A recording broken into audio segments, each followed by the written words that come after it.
What's going on, everybody? This episode of the podcast is brought to you by Athletic Greens.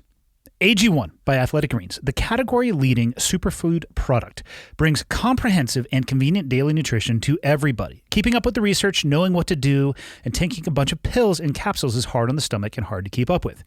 To help each of us be at our best, they, meaning Athletic Greens, simplify the path to better nutrition by giving you the one thing with all of the best things already in it. One tasty scoop of AG1 contains 75 vitamins and minerals, whole food sourced ingredients, including a multivitamin, multi-mineral, probiotic, green superfood blend, and more in one convenient daily serving. The special blend of high-quality, bioavailable ingredients in a scoop of AG1 work together to fill the nutritional gaps in your diet, support energy and focus, aid with the gut health and digestion, and support a healthy immune system, effectively replacing multiple products or pills with one healthy, delicious drink. To make your choice even easier, Athletic Greens is going to give you an immune-supporting free one-year supply of vitamin D and 5 free travel packs with your first purchase if you visit athleticgreens.com/clearedhot. Again, simply visit athleticgreens.com/clearedhot to take control of your health and give AG1 a try. This episode is also brought to you by the Wild Alaskan Company. If you like fish, pay attention. When you defrost seafood, the countdown for freshness has begun. And who knows how long that fresh, in parentheses, grocery store fish has been sitting out. Wild Alaskan Company freezes their fish right after it's caught, so it's perfectly handled and delicious when you're ready to cook it. Wild Alaskan Company delivers high-quality, sustainably sourced, wild-caught seafood right to your door. Each shipment contains premium cuts of individually wrapped portions of delicious seafood that are ready to prepare and easy to cook. You can choose from salmon, cod, halibut, and more, or, of course, a combination of all of them. And every month, there are different species to explore. Wild Alaskan Company seafood is how nature intended it to be. Always wild, never farmed or modified, and it contains no antibiotics. You can adjust, pause, or cancel your membership at any time, and they offer a 100% satisfaction guarantee or your money back. And right now, you can get $15 off your first box of premium seafood when you visit wildalaskancompany.com/clearedhot. That's Wild Alaskan, ALASKAN, company.com/clearedhot for $15 off your first box. wildalaskancompany.com/clearedhot. Make sure to use the URL to let them know that I sent you. Last but never least, this episode is brought to you by Feels. We're talking high-quality CBD delivered right to your door. When we're talking about CBD, it's not a conversation about what you feel. It's a conversation about what you don't feel. In this case, we're talking stress, anxiety, and pain. Feels is a premium CBD that will help to keep your head clear and feel your best. It's hassle-free, delivered directly to your door. CBD naturally helps reduce stress, anxiety, pain, and sleeplessness. There's also no hangover or addiction. You place a few drops of Feels under your tongue or pop a CBD-infused mint in your mouth for a dose of chill on the go. The thing to remember about CBD is that finding the right dose is very important. This is why I recommend their Flight. It's 3 different dosages, and it'll give you that opportunity to explore. If you're new to CBD, don't sweat it. Feels offers a free CBD hotline to help guide your personal experience so that you find the perfect dose. The Feels customer service team is dedicated to making sure you get the best use of your CBD. Joining the Feels monthly membership makes your self-care very easy. You'll save money on every order, and you can pause or cancel at any time. Start feeling better with Feels. Become a member today by going to feels.com/clearedhot, and you'll get 40% off your first 3 months with free shipping. That is feals.com/clearedhot to become a member and get 40% off automatically, taken off your order for the first 3 months with free shipping. Boom, that's it. We're done with the business side of the house. Let's talk about my guest today, Daniel Gade. Actually, before I get into my guest, let's talk a little bit about this conversation, because I can't speak for Daniel, but I think it's fair to say that this is a very difficult topic. We're going to be talking about veterans benefits, and the very murky and sometimes abused disability rating system. Daniel is a retired U.S. Army Lieutenant Colonel. He's an avid hunter and a former U.S. Senate candidate. And to top that off, twice wounded combat veteran. He's just written a new book called Wounding Warriors. And I've read this book, and I actually had to read it in sections because it was very frustrating, some of the topics that he brought up, as we will get into in the conversation. The book itself talks about how our country often treats veterans as if they are sick and broken, and then turns around and wonders why we have so many sick veterans. General Mattis called the book a must read. Now, I'm going to point you toward woundingwarriors.com to get a signed copy, because it's also available on Amazon, but I think Jeff Bezos has enough money. So if you want the money to go more towards Daniel, go the woundingwarriors.com route. Also available on audiobook. Like I said, this is a difficult conversation, I think, for both of us, but it's a critical conversation. And that's all I'm going to say. I'm going to get into it. Episode number 206 with Daniel Gade. Enjoy. Okay, I got the red smoke. Gun run, north and south, west of the smoke, west of the smoke. Okay, copy, west of the smoke. I'm looking at danger close now. Come on with it, baby, give it to me, I need it. You're cleared hot. Copy, cleared hot. I like that a lot. It's not bad. No, that's great. It's better than Dan's, isn't it? It's really good. And by that, I mean Dan Crenshaw, the congressman. He has shitty mics in comparison to these. It's not a big deal. Yeah, and we got interrupted by the stupid, like, oh, I got to go vote, the bells and all that nonsense in his office. It was pretty funny. He's a good dude, though. I mean, you ran for office. Yeah. I would run for office too, but by that I mean turn my back towards And that run and away run from the it. other way. Totally. So my running would be very different. I actually don't know of a job that I would want to do less. And I'm very wary of people who, like, it's all they want to What do. about the submersible thing? No? I'm wary of those people as well. Those are your people. I don't know. Politicians, especially ones who are lifetime, who've spent more time in politics than out of politics, I have a problem with that. So I always talk about it as, you know, when I had to kill people in combat, it's not something you necessarily enjoy doing. It's something that has to be done. Yeah. You know, and our society breaks down if the garbage man doesn't show up. Our society breaks down if soldiers and you know, sailors don't go and do hard things overseas. And our society breaks down if we don't have worthy people occupying these high offices. And so when I ran, I mean, it was never part of like life goals. Oh, I want to be a politician. No, screw that. It was about continuing my service, you know, and my like campaign motto and everything was, same oath, new mission, right? Because It's good. so you take an oath as an officer, and then you're trying to continue to serve in that same way. New job, different responsibilities, but a new, but the same oath. And I think there's a lot of people in DC who they take that oath, but they don't really recognize what it means and its value. Do you think that playing in that pond for too long eventually taints you as well? For sure. Yeah. I think a lot of people really go into it with the best of intentions. But it's like, not that I'm a huge tea fan, and for people who are out there, it's fine if you want to be a lower class of person. I mean, the highest class can just drink coffee, which is fancy brown water, which actually probably is what tea is as well, a different type. Yeah. But what I do know about tea is the longer you have it in the container, the more the fluid transfer where it seeps into that. I think of it like I can't like imagine. acid. I think of it like acid, like eats away at you. Yeah, that protective totally. coating maybe Totally. you go into with it. Yeah, totally. So my daughter and I, when she was she's like 19 now, and this was a long time ago, but when she was like 6, we did this funny little experiment where we went to the local dentist and we got a bunch of teeth that he had extracted from people. Just put them in like Coca-Cola. Yeah, Coca-Cola. We did like I did that in school too. Yeah, we did various things, and the teeth that were in the more toxic things ended up just getting all eaten up and all nasty. And I think that happens to politicians too.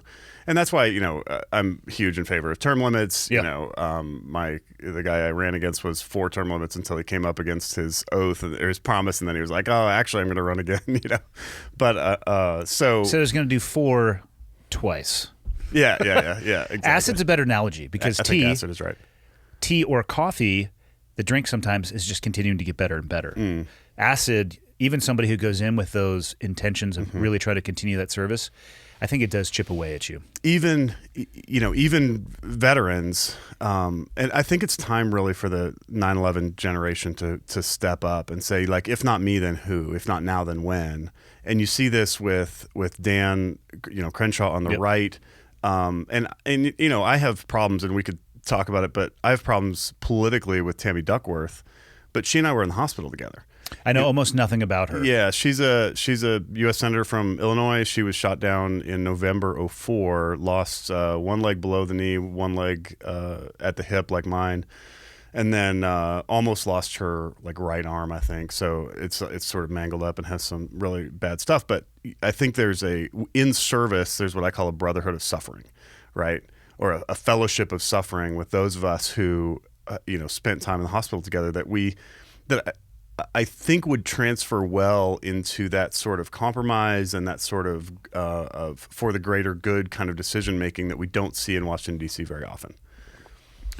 I agree. And I also think that not all vets are great candidates to For serve. sure. Exactly. It's another, I'm sure we'll talk about it a bunch, especially in talking about the book. It's a very broad pond that I think oftentimes it's just grabbed all as one piece. Yeah. I know some veterans that should definitely not be in That's right. leadership positions, Ever. Congress, or they Any should, kind of at all. Yeah. No, so I think of it as they like should be turned away at the door. I think of it as like a normal distribution, like a bell-shaped curve, right?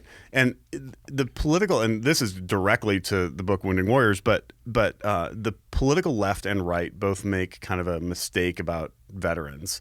The political left says, well, hey, every veteran is a victim of a sort of a broken system, a patriarchal whatever that's trying to build empires overseas, and so they feel sorry for the veteran, and so they say, therefore, because they're a broken toy, they deserve everything. The political right says that anybody who even looks at a uniform, regardless of whether they were murdering civilians overseas, which happens, Absolutely, or whether they were diving on grenades to save their friends' lives, they're heroes and they deserve everything. And then there's these groups that stand around and wait for the everything tree to give them money. And so the mistake there is believing that veterans are a block. And in politics, it's not true that veterans are, that every veteran is a fine, upstanding person. Yeah. There, as we know from, decades of service, there's a lot of people who are in uniform who are kind of dirtbags. There's a lot of people who are in uniform who are like eye-wateringly self-sacrificial and giving and kind and loving. And those are the kinds of people we ought to have. Yeah, they make you feel office. bad about yourself because they're so, all of those things that you just mentioned, like, well, I'm a piece of shit. Yeah, exactly. And then there's the guys who are Coke runners. We had a couple of those in my community. Yeah, that's funny. That's funny. Actually, it's not funny. I tell people, the SEAL pipeline, it really is good for selecting people that look at adversity as motivation, Right, as opposed to a stumbling block. right. And man, when you get that type of personality and it's pointed in the wrong direction, Yeah. it'll get some federal agencies to say things like, we've never seen anything like this. You guys are the very best drug runners we've ever seen. It's just not, it's not a matter of baggies. Unless you're talking about garbage baggies. It's just completely, it flips the scale to completely nuclear. And I finally broke down and started watching Narcos yesterday on the assault bike in my little home gym, and then I was watching it on the plane over here today. So I'm like, woof, golly. I'm out on that level of violence. Yeah, level of violence. It's impressive for sure. You come from a very long line of military service. Yeah, sure do. So my mom actually was at my house the other day, and she has this chart. She's sort of into genealogy, and I don't want to sound like Forrest Gump, the character. Let me see. Yeah, Forrest Gump character in the movie Forrest Gump, where he has somebody killed in every war. But No, that was Lieutenant Dan. Well, no. Well, no. Who was it? Lieutenant Dan he was himself? supposed to die. Okay, That's what he was that pissed might at him be, about. Okay, Yeah. that's right. That's perfect. So, You robbed so me I of had my future or something like that. So I had I had relatives killed in or killed or wounded in like the War of 1812 and like Indian Wars and all of that, and then a great uncle killed in the Philippines in World War II. He was killed in February of 1945 in the retaking of the Philippines, and then his family didn't find out until April, which is terrible. My father was a light infantry soldier in Vietnam and was wounded in action. My older brother went to West Point a year ahead of me. Or I'm sorry, he was a couple years ahead of me, so he was a senior when I was a freshman at West Point. And then, of course, I went to West Point, and my little brother, who still lives in North Dakota, just down the road here, as we were talking about, was an infantryman in the Army as well. So we have a long Army history. And then I have a few cousins and things like that. Did you, growing up in that environment, did you know pretty steady, established path in front of you? Well, yeah, and I don't want to sound deterministic, but my middle name is MacArthur. Okay. Right. And Here's so, the thing, though. so Some families have that. Yeah. And then the child that they think is going to continue the legacy is like, no. Yeah. I'm not interested in that at all. Yeah. My children, I think, are my daughter actually she's a pre-nursing student at Auburn University, and she's thinking about maybe going into one of the branches of the military. And if her mother is listening to this, Wendy, I'm sorry I didn't tell you before, but my daughter and I are talking about. Spoiler alert. Yeah, spoiler alert. So she's thinking about maybe she wants to serve as a military nurse or something. But my sons I have twin sons who are 13, and they're both. One of them his middle name is MacArthur. The other one's middle name is Chamberlain, after Joshua Chamberlain of Little Round Top fame. And so either one of them or both of them could take that as a sort of call to military service. I don't necessarily want that. I'd be happy if military service skips a generation. Same. But I value what people like us are willing to do. And I think that attitude towards life can be valuable in any circumstance. It doesn't have to be in uniform. You could be a great dad. You could be a great community leader. I think you do more with it once you get out of the uniform. Because I've thought a lot about this, and I needed the military when I was 18. I enlisted when I was 17 through the delayed entry program. Same. And I say this every time. Looking back now, I think all we did was we checked a box for the recruiter because you still had to graduate and get your GED. But that month, I'm like, yes. Yeah, so I actually went to basic training between my junior and senior year of high school. Yeah, you're out of your fucking mind. Which was crazy. So I'm in basic training, and that's when I found out. So I only did it really because I wanted to go to West Point, but my early high school grades weren't that great, and so I did it as an extra way to sort of worm my way into West Point to polish the resume. If you will. To resume polishing. And so I'm at Fort Sill, Oklahoma, throwing hand grenades and marching in the heat and all this nonsense. It's amazing. And then I get my SAT scores back, and I'm like, oh crap, I didn't need to be here at all. Well, it helped me. Yeah. If I look at my oldest son now just turned 18, and oh cool. He and I'll have conversations about the future, and my biggest thing I try to reinforce to him is don't feel pressure to figure out who you are or what you want to do. Because guess what? You're not going to know until you're 27 anyway. I'm still trying to figure it out, and I'm 44. Yeah. But for me, the military for him I don't think would be a great option. But for me, I needed that structure, and I look back, to go back to what I was saying, I think you can do more with your service and what you learn out of it. Like on the battlefield, you can directly impact a lot of things.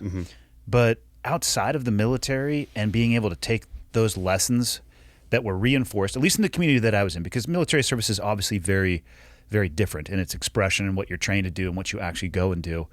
But the ability to pass those lessons on, whether it be through fatherhood or sitting down and having a conversation or going and interfacing with organizations, I think it's multiple orders of magnitude greater than what you can actually directly not enhance, but interact with on the battlefield. I think you can do more with it after. Well, fundamentally, the military service is destructive. Its purpose is to destroy, right? To destroy in order everything, to include those in service. Potentially. So its purpose is to destroy the other people. Yeah. And in that process, of course, some of the folks who are in it get ground down, and there's some morally questionable stuff that sort of eats away at your psyche. But I think if you take those good lessons, the good lessons about self-sacrifice and others first and hard work and grit, all of those can translate throughout life in a really positive way for those who embrace it. I agree. So how'd you pick your path in the Army? Obviously, you knew you were going there, but did you know what you wanted to do? Well, so I knew I wanted to do hard things. So I branched after it was kind of funny because in 1997 when I graduated, there was no wars. Like it was all, holy cow, like nothing's happening. There was Bosnia and Kosovo, and those were sort of small scale things.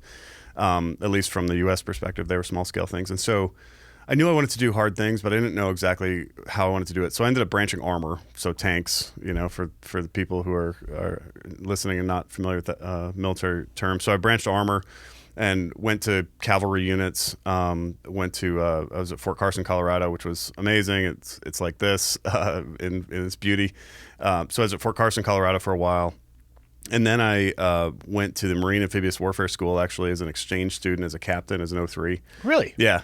It was pretty cool. There was about a dozen of us and about 250 Marines. And is that out in Pendleton? No. It's at Quantico. Okay. Yeah. So I like to joke that I learned in a year that when you're loading a ship for an amphibious assault, you put the stuff you need first, close to the front of the boat, and that's all I learned. Like to be a tough guy and to do PT, because the Marines are really, really good about doing PT. They do PT in the morning, and then they do it again at lunch, and sometimes after work. So that was good. And then from there, I went to Ranger School. And a true story that I should not admit in front of God and everybody on this podcast, especially to somebody like you. When I was a second lieutenant, every infantry officer has to go to Ranger School. Armor officers don't. And I had a slot, and I chickened out. Dude, I totally chickened out. I was pretty ready, and I think I would have done okay, but I chickened out, and I just regretted it for like 4 years. And I'm like, so then I went and did all these other assignments and all this stuff, and then I start Ranger School on September 10th, 01, and as a captain, I was well trained and everything, and then the next day, you know, if you when you go to Ranger School, there's like some initial tasks you got to do, and then the second day is like the day when you get all your gear, and then you start doing more hard things and all this. And we're getting our gear at the gear shed, and all the radios from all the little ladies in tennis shoes who are handing out helmets and stuff are talking about this, you know, terrorist attack and whatever. And we're like, cool, because we thought it was part of the scenario. Oh, you thought they were laying out a scenario? Yes, we thought it was part of the scenario. So now we're going to, quote, go in the woods and kill terrorists, you know? And we're like, man, you know, the Army always has like, you know, scenarios are always pretty good, but this is a good scenario, dude. Like now we're going to go in the woods. People are bought in. People are really bought in. And then a ranger instructor shows up in his personal vehicle, and he opens the door, and it's playing on the radio there too. And we're like, no, really? And I didn't even know what the World Trade Centers were. Yeah. I didn't even know what they looked like. And I didn't see them collapse until November, because Ranger School, of course, is a lockdown school, and you know, so I didn't see them until I graduated in November. I didn't see them come down at all. And so everybody else in America, especially military people, has this like shared cultural experience. Like that's what it was like that day. I got nothing. Like I was just a Ranger. Wow. Like 200 guys. Yeah. I didn't see it at all. I'm surprised, but also not surprised that they just continued on with the curriculum. I could see it going both ways. They're going to march through it and get it done, or stop and reallocate you guys back to the units, because who knows what's going to happen from there. Yeah. I thought I was going to be going overseas like within moments, 12 hours. And it took a while. Yeah. A few years. I was at mountain phase of Ranger School when the guys jumped into Afghanistan with 3rd Ranger Battalion, I think, jumped into Afghanistan in mid-October. And then the guys from 3rd Ranger Battalion who were in silly Ranger School with me were so angry. They were so angry because they thought, oh my gosh, I missed it. And of course, you know, you get the gold star on your jump wings if you jump into combat and all this stuff. And they were really, really mad. But then I had orders to go to Korea. So I go to Korea, and I got to Korea in December of 01. And now I've definitely missed the war. I'm an armor officer, and it's only Afghanistan, you know. And I'm in Korea, but I had orders to teach at West Point, or I had an invitation to go back to West Point and teach after I commanded a company. And so the timeline was like, oh gosh. And then I take command of this tank company, and then 2 months later, the war in Iraq kicks off. Yeah. And that's a tanker's war. That's a dream war. You know, you're charging across the desert, you're shooting at distance, you're machine. You know, it's the perfect tanker's battle, and I missed it.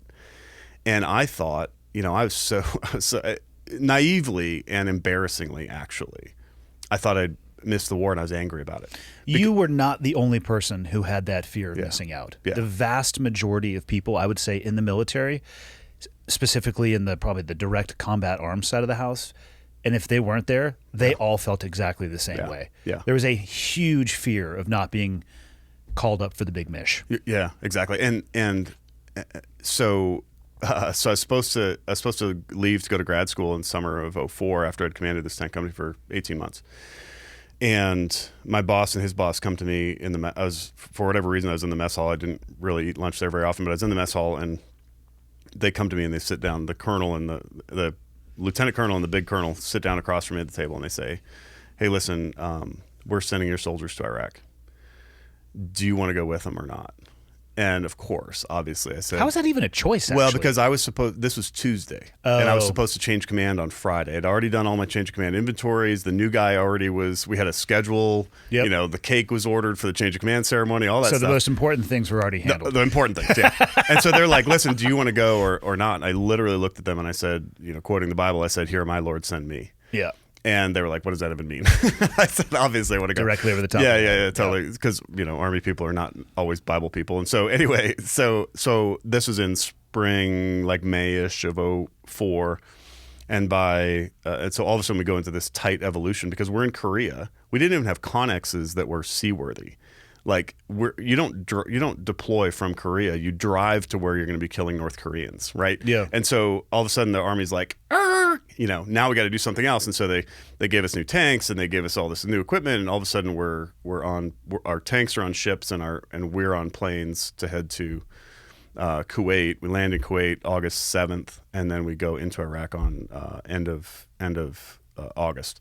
So as the commanding officer, as you're deploying this massive group, it sounds like, where are you in that? Are you in a tank with these guys? Like, curious as the battlefield layout, because I have no experience with that. Yeah, totally. So a tank company is 3 tank platoons, and each tank platoon is 4 tanks. Okay. And each tank platoon is commanded or led by a lieutenant, and he's also that guy is also the leader of his particular tank. So he's the commander of a single tank, but he's the leader of a platoon of 4 tanks. Okay. So he's leading his platoon from the tank. And then the executive officer of the company and the company commander each have their own tank. And so there are a total of 14 tanks in a tank company. And so I would fight from my tank. When I was in Iraq, I would fight from my tank. Do they about half the time, actually. Do they keep your tank in the rear, or are you right in there in the mix? Right in there, right there in the mix. Because as a commander, I always felt like it was my obligation to sort of go to the sound of the guns, right? Yep. Whenever any one of my platoons was in contact, which was commonly, because this is Ramadi, whenever they're in contact, I'm going to wherever the contact is. And, there was a lot of contact at the time. And so we get to Iraq, we get to our base camp area in beginning of September. We take over our sector on like the 10th of September, and we begin taking casualties right away. So one of my lieutenants was killed in action on the 14th of September, like 4 days into our tour. He was killed.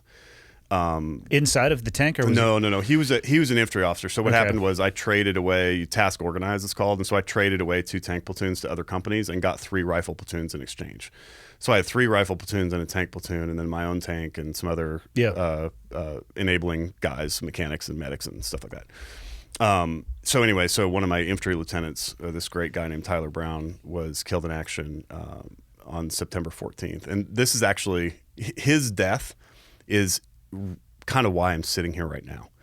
And the reason is because when he was shot high up on his left thigh, and the bullet went right through those big arteries that separate right there. And the medic, there was some we were brand new to the theater. The medic in that case kind of froze up, and so there was a little bit of a delay to get the bleeding stopped, and there were some lessons learned out of that. But by the time he got to the surgical station by helicopter, he was in cardiac arrest. And they almost saved him at the surgical station. But the surgical team that saved his life was the same one that treated me 4 months later or 5 months later. And there's literally a slideshow, and I could show it to you offline, where the surgeon put together the slideshow, and it's a compare and contrast of this Army first lieutenant who was shot and should have lived but died, and here were the mistakes that were made. Mm-hmm. And this Army captain who was blown up and should have died but lived, and here's why he lived. And it's a compare and contrast, and it's literally Tyler Brown, and he was my roommate in theater, and we had a little hooch. Jesus. Yeah, he was my roommate, and the surgeon didn't even know that until much later, and I was like, wait, first lieutenant, September 14th, oh my gosh, that's Tyler. So he had been president of his class at Georgia Tech. I mean, he was a stud. Just a stud, yeah. So he was killed September 14th. I was wounded for the first time on November 10th, 2004. We were in a firefight. So were you ever in Fallujah? You were mostly in Afghanistan, right? Back and forth. Oh, okay. Yeah. When were you in Fallujah? Well, we never. So I was at JSOC Command at the time. Yeah. So it was more like we would come visit at night, if you know what I'm saying. Yeah. So you're like Task Force 121, 626, all those. You're part of those. Yeah. Okay. So. So into Fallujah. Yes. Into Fallujah. Extended stay? No. Yeah, just a few hours. Fallujah's a good place to spend only a few hours. Yeah. And with the toughest guys you can find around we often, I'm assuming you were in an M1. Yeah. Oftentimes we had, even at my first Iraq deployment in 2-3, so I was there for the initial invasion. Right. I remember we would roll, this as well. Yeah, outer cordon is probably. Oftentimes intelligence would lead us to the not correct area. Amazing. Yeah. What? So we would just say, hey, it's probably on this block, and we'd have all 4 corners with Abrams. And there's nothing like peeking your head out of the courtyard and like, oh, that's a fucking tank right there. We're good. Yeah. So people are all into that. What's that fantasy show with the dragons? Game of Thrones. Yes. So it's pretty good actually. But I always say that like there's nothing in the real world like riding a dragon. more like a tank is riding a dragon. I mean, that's pretty great. Except for the problem is, for every 1 hour the tank is out like doing stuff, you're doing like freaking 15 hours of maintenance. Really? Not really, but it's more pain than joy. But the joy is intense when you get it. Yeah. So I wasn't prepared the first time the main gun went off, and I was standing on the ground. I was like, it's loud. Holy shit. Well, I had ear pro in it, just the concussion. Yeah, I'm like, holy shit. The shock. The shock is pretty amazing. So the Germans actually have a word called Panzerschreck, which is and I'm probably mispronouncing it, but whatever, I don't speak German. And it's a literal like big long German word that means fear of tanks, which is You should pretty have cool. a fear of tanks. You should have a fear of tanks. Yeah. We had this funny story where we one of my lieutenants had fired his main gun at these bad guys, and the laser rangefinder, something was wrong, so he just completely missed. But they were like 75 yards in front of the tank, and he's shooting main at them, which is unnecessary. He probably should have just shot. But coax, also, which is pretty awesome. I appreciate the headspace. Yeah, totally. So, exactly. So the infantry guys run up there, and these bad guys are like literally laying on the ground. This is like 20 minutes later. They're laying on the ground crying. They've got RPGs strapped across their bodies and all that stuff, and they're still like in shock from the terror of the tank. So anyway, so when Fallujah went down, November of 2004, when all the bad guys who were stupid stayed in Fallujah and died, all the bad guys who were smart came to Ramadi and kept fighting. And so on November 10th, I was leading this patrol across town, and we'd had sort of sporadic contact all during daylight hours. And then at night, we got in this little sharp but small firefight, and we killed a couple guys from the tank. And you could see them pretty clearly in thermals, and so it was a catastrophic kill for some of those bad guys. I feel like you mean that means they were in pieces. It's very satisfying. But then my tank was hit by this RPG that came off the roof of this mosque. Oh, so it hit you on the top. My loader, whose name was Dennis Miller, was up in the hatch. Okay. And the RPG came off the top of the mosque, and it didn't even harm the tank. The tank was completely fine. It wouldn't have been, there wasn't even. I was going to say, I thought tanks, they can eat those things. Yeah, an RPG would just get eaten by a tank. Yeah. But it didn't hit the tank. It hit Dennis directly. Yeah. It made direct contact with. Yes, it hit him directly in the face. And so I was down in the hatch, but I saw the RPG coming off the building. And I remember saying to myself, I saw it, and I said RPG, and I ducked. And, the reaction time in the movies are really slow, and in real life they're fast. And so he didn't have enough time to react or anything. And so Dennis got hit and killed instantly. And I remember vividly a couple things about that night. One is that my crew was freaking out. The gunner in a tank sort of sits in between the commander's knees, like right in front of it, and one level down. So he's like 2.5 feet lower and 2.5 feet in front. Like you're constantly banging your knees on the back of his back. And he was sort of freaking out, like, "Hey, you got to, do something. And the driver, who you can't see from the turret, he's down in the hull of the tank, and he's like sort of freaking out. And I reached over, and it was dark and it was full of smoke. The tank was full of smoke, and I reached over and I grabbed Dennis's head and I shook it. And when I brought my hand back, there was like brains on my hand. And I knew he was dead at that point because my hand went right into his head. And I said, "Okay, guys, he's dead. Let's go." And literally about that calmly. And they're like, "Sir, you gotta do something. And I'm like, "Do what? Guys, he's dead. Yeah. Let's go." Because we have to keep fighting. And at that moment, you don't have any choice, but you have to keep doing what you're doing. Yeah, you have to win the firefight. You have to win the fight. So we kept doing what we had to do, got back to the base camp and sent him home. But the other vivid memory I have of that night is when he got hit, he was sort of in a seated position on the floor of the tank. And interestingly, his M240 his machine gun was blown into his lap, and the bolt was back. It's an open bolt machine gun, as you know, and bolt was back, and this was the kind that had butterfly triggers on it, and the safety was off, and it was in his lap. And we drove for like 5 miles to get back to where we were going. Only found this out later. Like that thing could have easily just started spraying inside the tank, which would have been suboptimal. Yeah. But I take it you were wounded and fragged from that? Yeah, just in my arm and a little bit in my face. I had a little piece of frag hanging out of the tip of my nose, which was not great. But anyway, so I looked over and I could see his hands, and I could see his wedding ring, and it was shining in the light of the tank, because the tank has like this dim blue light, so you can read maps and stuff. And I was thinking that I know he's dead, but his wife doesn't know he's dead. And his mother and his father don't know that he's dead. And that was really profound for me. It was November 10th. You know, the next day is Veterans Day. So his wife and mother found out on Veterans Day that Dennis had been killed in action that day. But then, you know, what do? Right? What you do is you're the leader. You stinking buckle your chin strap and you get back to work. Yeah. You know, you have work to do. And so I just went back to, work, and we of course mourned his loss and all of that, but you still have to win the sort of larger fight. And so kept doing the work I was doing. And then on January 10th, I was in my Humvee. I would go about half the time in the tank, about half the time in a Humvee, because, you know, a tank is not suitable for some of those little tiny skinny roads. Yeah. And so on January 10th, I was in my tank, or in my Humvee rather, and we were going from like we'd had a little sharp firefight 2 days before on the 8th and killed a couple guys northwest of Ramadi, and then we were outside of town. And I was trying to sort of exploit that, gather intelligence, try to figure out which particular bad guy cell had gotten dinged up that day. And I remember it's like 3:30 in the afternoon.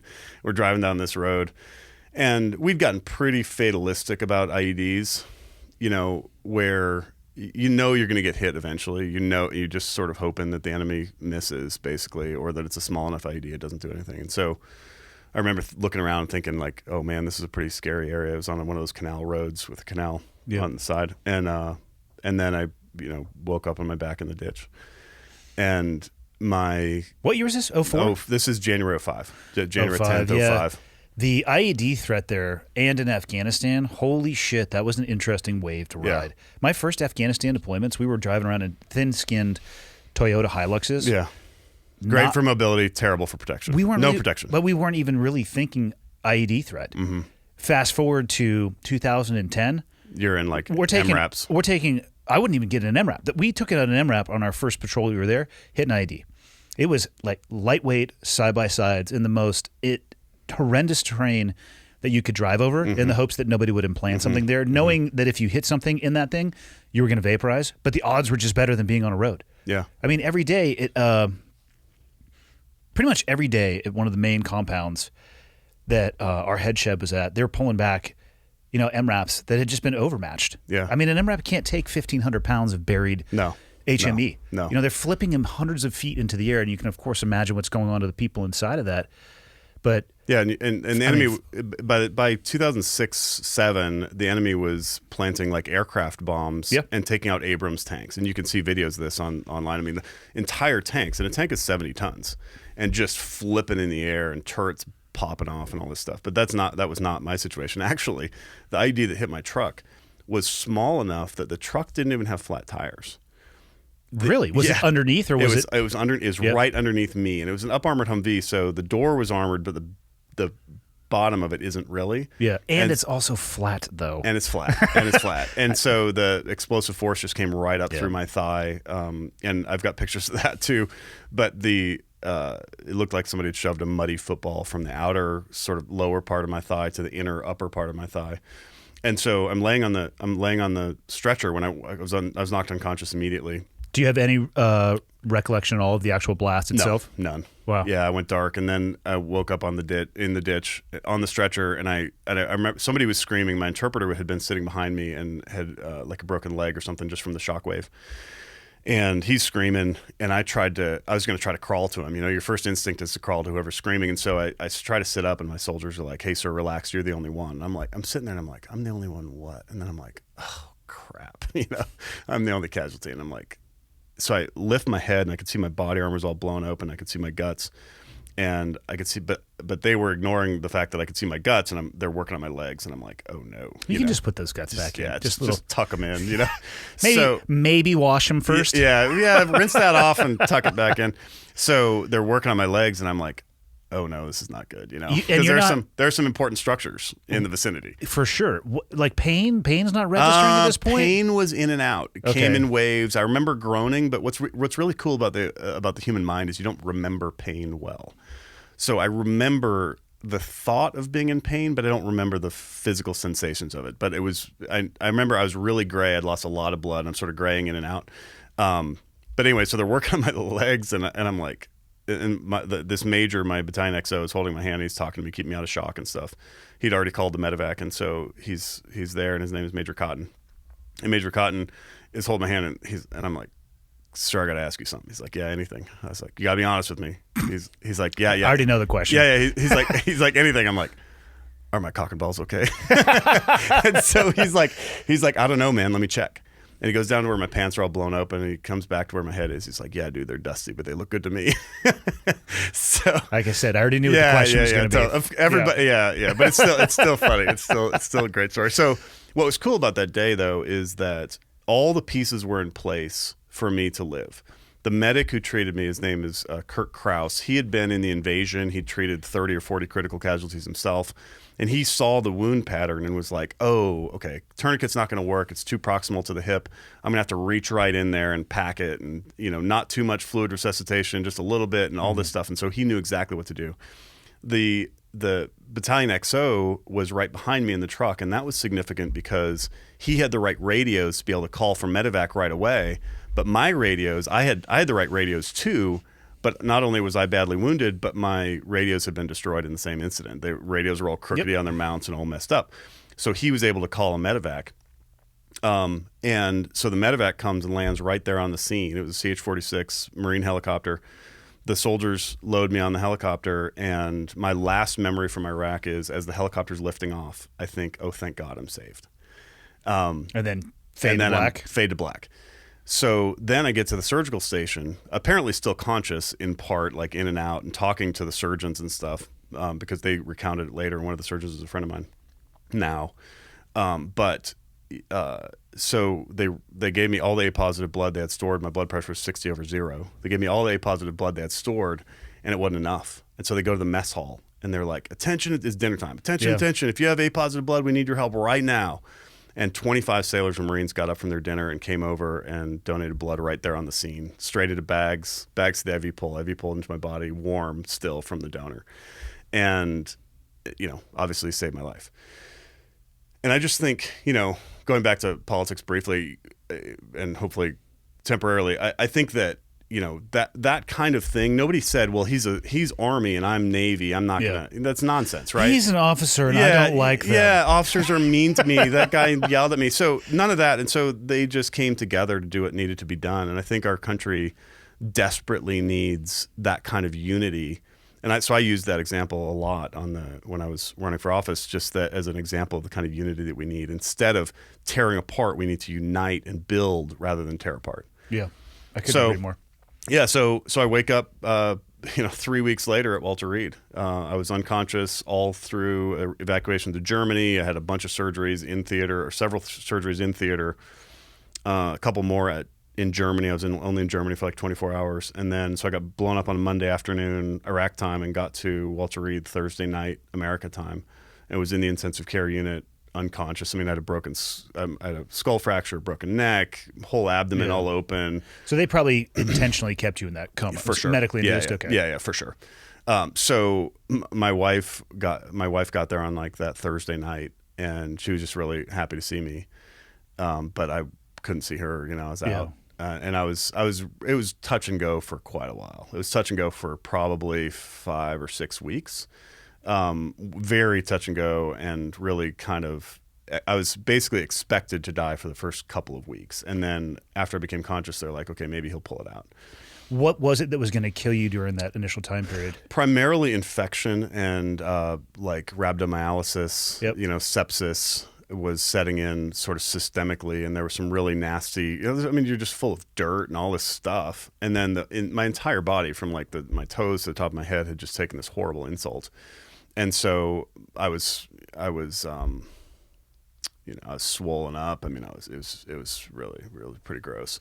Was there any perception of passing time during that 3 weeks you were out? I wish you hadn't asked that. So I'm always curious. I've never been under general anesthesia. So yeah. So when you're looking at somebody in the ICU, a loved one or whatever, you're always hoping that, okay, thank God, at least he's not suffering, because they've got him turned off. He's not suffering. I was suffering terribly. Because my mind was in this loop where I was having these horrible dreams like this. Al Qaeda had captured me, but they'd also body snatched my father. So they had occupied my dad's body. And so one of the things that I had to do in order to escape their clutches was to kill my father. Jesus. Like with a pistol, to the head, right? And so I kill my dad in the dream to escape from the hospital because I'm in a hospital for whatever reason. Al Qaeda had me in a hospital. And then the dream starts over and loops again. And I know it's bad and I know what's coming, but I got to do it again and then again and then again. And it went on and on and on. Another dream that was terrifying. And I think that your subconscious just pulls up. It just dredges all the nasty off the floor of your brain and like stirs it around. And actually there's a technical term that I learned much later. A psychiatry buddy of mine told me, he's like, oh yeah, that's just intensive care psychosis. Everybody has that. I'm like, well, it would have been good to know like 5 years ago. Anyway, so the other thing that I had was my brain was imagining that my wife was cheating on me with a doctor in the hospital. So I'm in the hospital bed, and it's not just an affair, it's an affair in, like, forgive the expression, like pornographic detail. I'm seeing it happen, and that's also on a loop. So literally the first thing I said to my wife when I became conscious was, "Why did you cheat on me?" And she'd been there, dude. She'd been there by my bedside day in and day out for weeks. And she herself lost like 15 pounds. She's a skinny little thing anyway, but she lost 15 pounds just like, just from the stress and all this stuff. So she's like, "What are you talking about?" And the doctor's like, hang on. It's fine. It's normal. Might have just a touch of cobwebs between the ears. He's kind of rusty on the whole relationship stuff. But here's what was cool about my wife during that time is, so she got there on that Thursday night, and surgical, the way intensive care works is you go into surgery at like 6 a.m. You're in surgery till, let's say, like 9 a.m. and then you're in recovery all day, and then they put you back in your room for a few hours and then rinse and repeat. And you're doing that every single day because they have to open up all the wounds, scrape out all the dead tissue, close you up, open, scrape, close. And I had dozens of surgeries like that. So she would be there when the surgeons came to work at 5. And she would be there all day long, all through the night until like 2 a.m. And then at like 2 a.m., she would go back to the Fisher house, or the place where they had her. She would go back there, and somebody was telling me the story in like July, so 7 months after I'd gotten blown up. And they said, "Hey, what was great about Wendy is that she always, when she came in, even though she was under so much stress, she always looked nice. She had her hair done and her makeup on and all this stuff." And I'm like, I'm mulling this over. And then when I saw her later that day, 'cause for whatever reason we were apart that day, I'm like, "Hey, this lady told me this story, and I just need some context here. Why would you do your hair and put on your makeup?" And she looked at me in the face and she goes, "Daniel, I knew that in your mind you were still in Iraq. And when you got back, I wanted it to be beautiful for you."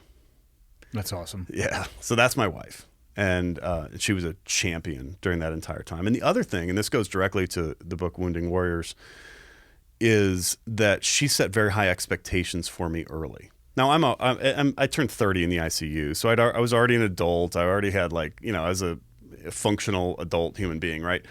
As much as you can be in the military. But anyway, she said to me, "Look," our daughter was 2.5 at the time. She said, "Look, I've got it. I'll do everything. I'm going to take care of our kid.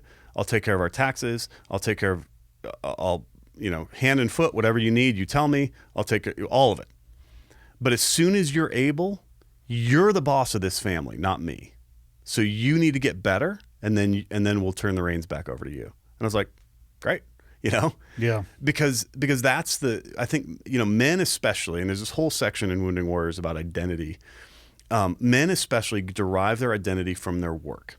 Because when people ask you out in society, when people say, "Hey, what do you do?" Like, they don't say, "Who are you?" "I'm Andy. I'm Daniel." They say, "What do you do for a living?" And so men derive their identity from their work. And so she was sending me a clear signal that, look, one of your identities is you're the provider for our family. And that gave me a powerful incentive to rise to her high expectations for me. Whereas if she had said, and the VA does this actually, there's this pretty new program in the VA called the Caregiver Program. And I don't want to be offensive about what I'm going to say, but here we are. I think the caregiver program is a terrible travesty because what it does is you take a veteran who, let's say, has serious mental illness or serious physical disabilities or whatever, and the purpose of the caregiver program is perfectly honorable. Look, a lot of primarily women are exiting the labor force or are struggling to have time to work because they're full-time taking care of their sick, ill, wounded, ill, or injured husband. So maybe we should just compensate them for that time because otherwise a VA employee would have to do it or otherwise we'd have to contract some contract nurse to do it. So let's just take care of them. Perfect. Sounds fine on paper. In Congress, I'm sure that sounded fine. The problem is that what it does is it infantilizes men. And, now, are you going to give me a pacifier too? Do I get a blanket? Do I get a big, huge stroller and my wife's just going to push me around? Is that what the caregiver program is for? And so what it does is it infantilizes or it emasculates men. And I can't help but think that there's a lot of psychological damage to a man whose wife is put in a position of authority over him by the government, and she's labeled his caregiver. No.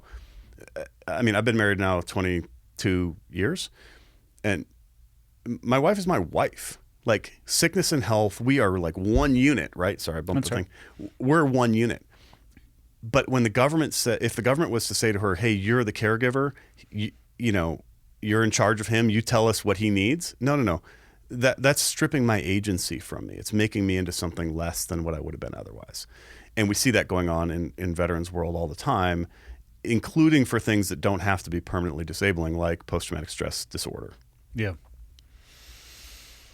Yeah, I think the best thing that your wife did for you was not treat you like a broken that's right. toy, Yeah. fill in the blank, Yeah. A broken item. And she set that expectation that you knew you needed to rise to. Yeah, that's right. I think the worst thing that you can do to people is just say, hey, you're broken. Yeah. Nothing that you can do. That's right.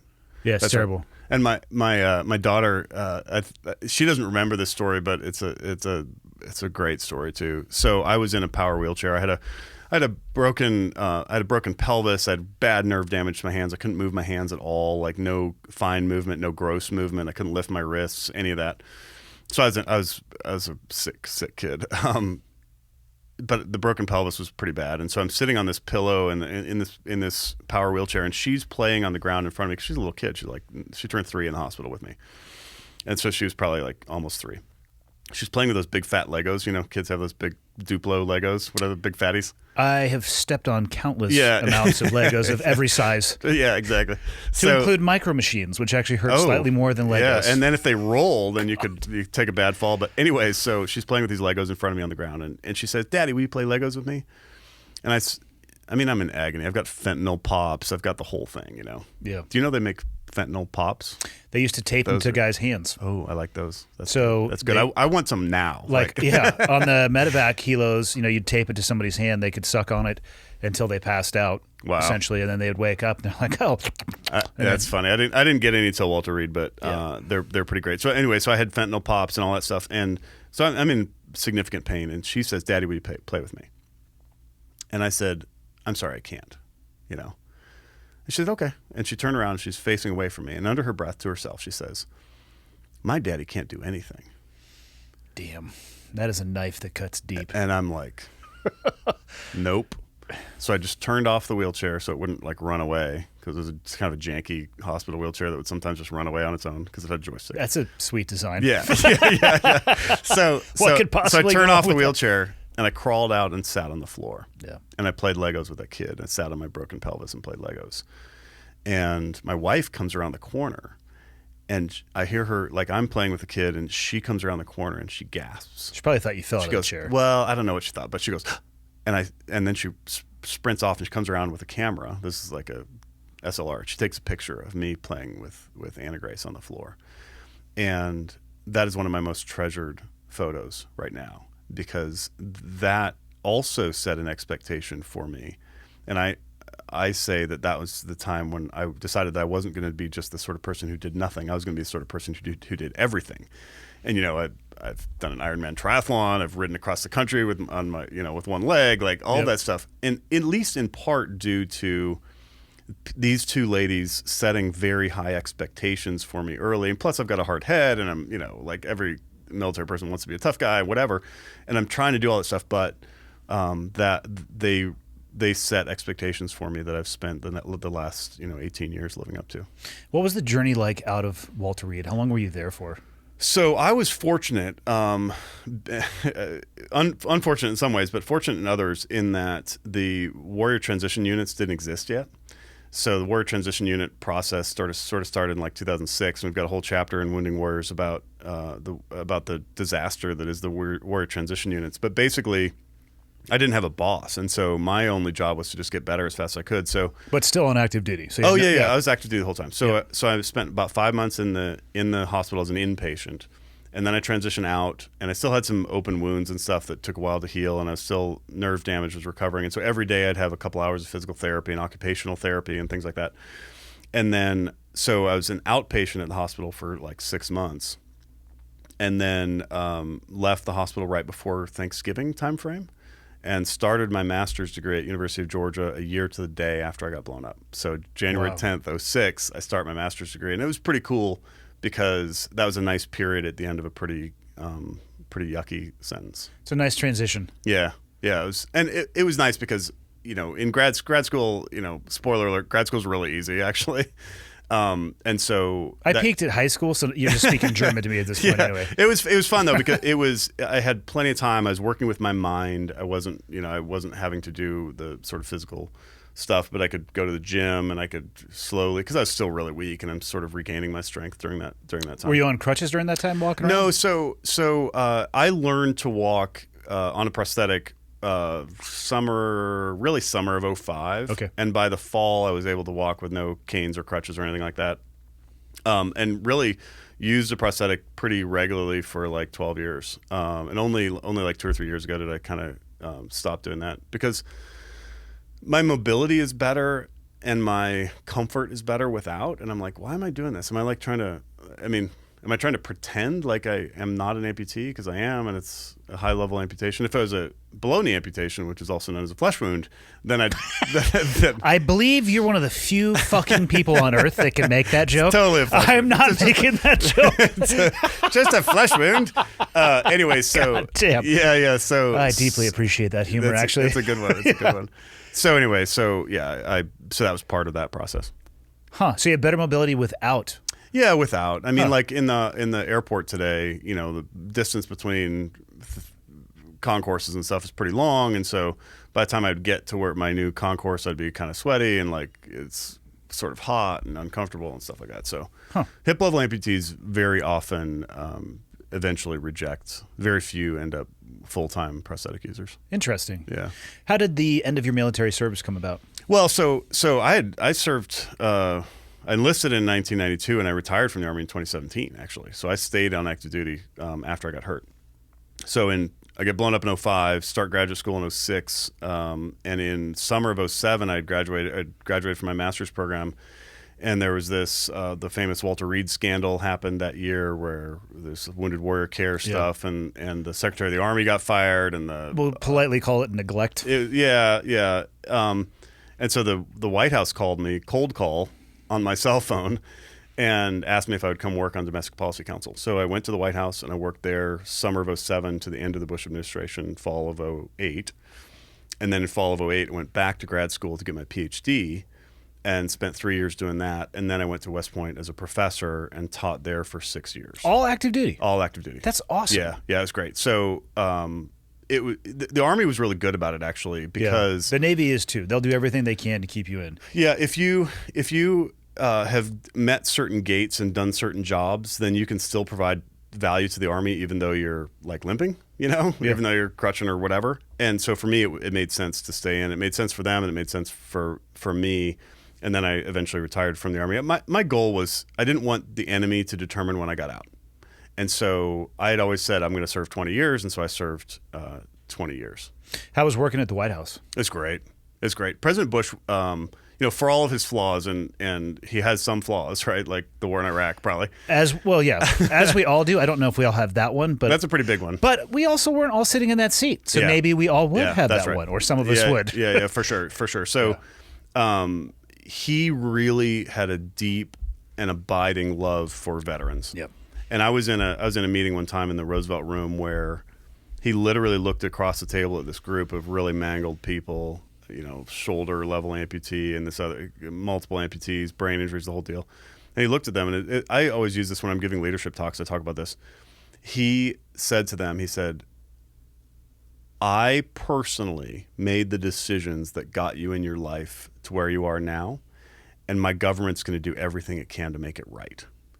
And I thought that level of responsibility, I mean, think of the psychological burden of having, 3,000 or 4,000 dead American service members on your conscience, however many dead Iraqis and Afghans and all of that. But then you're looking at these mangled people and you're taking responsibility for it. And I think that was a really pretty remarkable step for him to take. It's profound for sure. Yeah. I'm glad that he did it. Yeah, for sure. Getting the government to actually do that.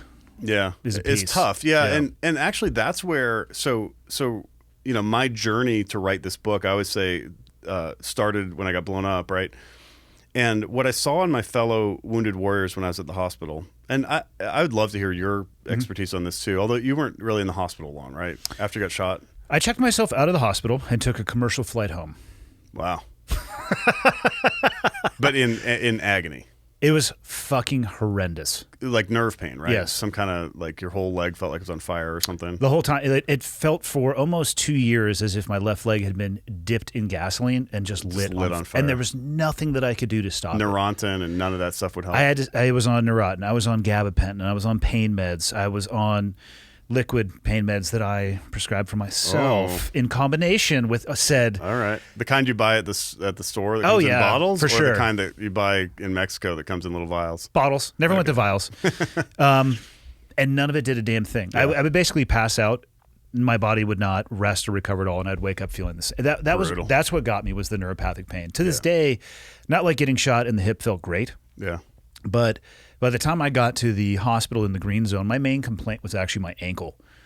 Yeah. And so I'm like, something is fucking wrong with my ankle. They gingerly, cut my the only thing they ever did to my hip is they put gauze up on it. Because the doctor came over, he's like, "Hey man," I don't think he actually used those terms, but in my mind, it's like, "Hey man, do you want us to take this stuff out?" And I said, "Well, how would you do that?" And he's like, "Well, it looks like there's some ferrous metal in there, so we're going to take an x-ray. Yeah. We're going to intubate you, flip you on your stomach, and basically just start slicing and pulling stuff apart until we're just digging it out." Just digging it out. I'm like, let's not do that. Like, what if you left it in? He's like, "Well, it doesn't look like it's actually contacting any of the bone, so it'll encapsulate itself in calcium. It might move around a little bit. Some of it will probably back its way out of your body, which it did for years, and still occasionally it'll be able to pull like a small piece of metal out."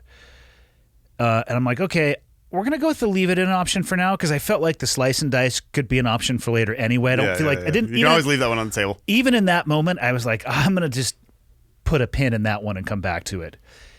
And then they wrapped it up, and he basically said, when the scab falls off, you can take a bath again if you want to. And I'm like, okay, that's great. My ankle feels like it's it felt like somebody. What's the movie where the lady gets the dude and hobbles him on the bed? Yeah, it's Stephen King. Shoot. I should. It's exactly what it felt like. It's like somebody had put a piece of wood on the inside just above my ankle, and somebody had swung a sledgehammer at it. It's not called agony. It's called. Darn it! So don't worry. In the comments, somebody will put it in there for us.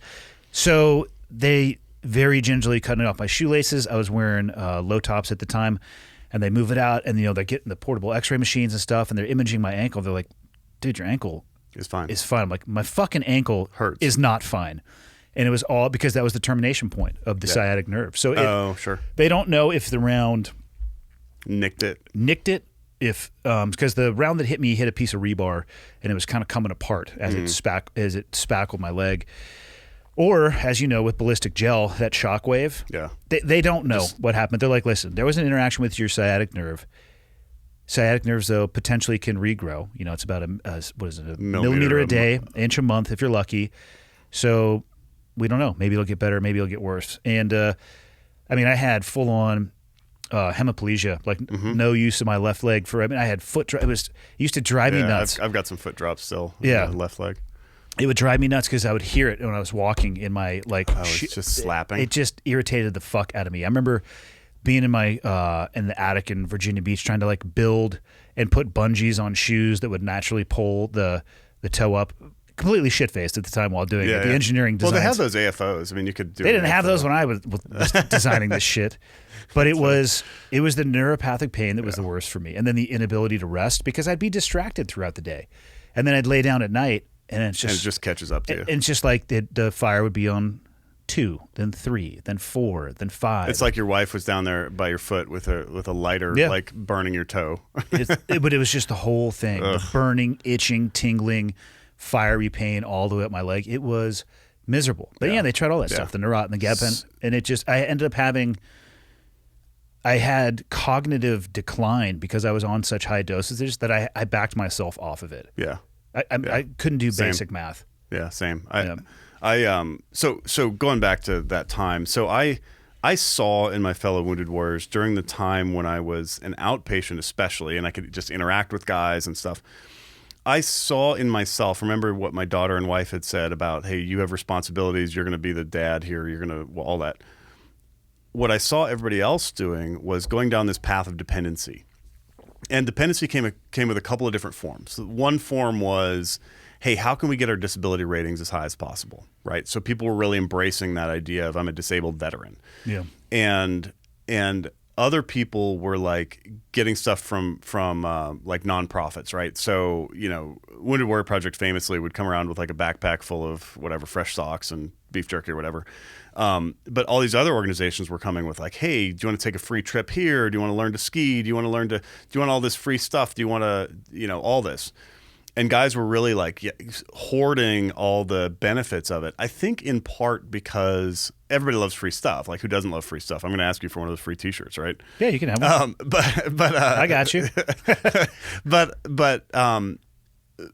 it's not a lifestyle, and people were really getting a hold of that. And I remember just being sort of baffled by it and thinking about it, but not having the academic tools to understand it. And then I went and got my master's degree and started understanding, incentives and public policy and all this, how this stuff works. And then I get to go to the White House. And so I go from like user level Wounded Warrior to policy level stuff. Yeah. And I was in meetings where there was like even minor reforms. If they discuss minor reforms, so I could go into detail about that if you want. But so whatever minor reform, the head of Disabled American Veterans would come to the White House. He'd be invited into these meetings. And this guy said to me, or to the group of us, he said, we will not support any reform if one veteran loses $1 That's in insane. benefits. So any kind of restructuring where you say, well, actually, maybe sleep apnea isn't a 50% disability, which it is right now, by the way. Yeah. Maybe that's not a thing that we ought to do. They would oppose that because the percent of actual wounded people relative to the disabled veteran population is tiny. And so they don't care about their goal is not to help combat wounded people. Their goal is to benefit a class of people who are otherwise functional but are members of these groups, and they're getting benefits from the government. And so I saw that from the policy level, like, oh my gosh, and I was horrified by it. And then I studied it even more deeply during my PhD program. And then I said, okay, well, if people like me aren't going to do something about it, then who is? And that's where this book comes from, because I said to myself, like, yeah, there's some policy stuff. When you get to the epilogue, you'll see there's some policy stuff in there that is kind of recommendations about a structural framework in which we can reform veterans policy. But the stories in here in Wounding Warriors are designed to really illustrate these principles, that what's happening is we're taking veterans, we're paying them to be sick, and then we're turning around and wondering why we have a whole group of veterans who feel sorry for themselves, who feel worthless, who feel pathetic. And we all know about 22 veterans a day killing themselves. I mean, and we're all horrified by it.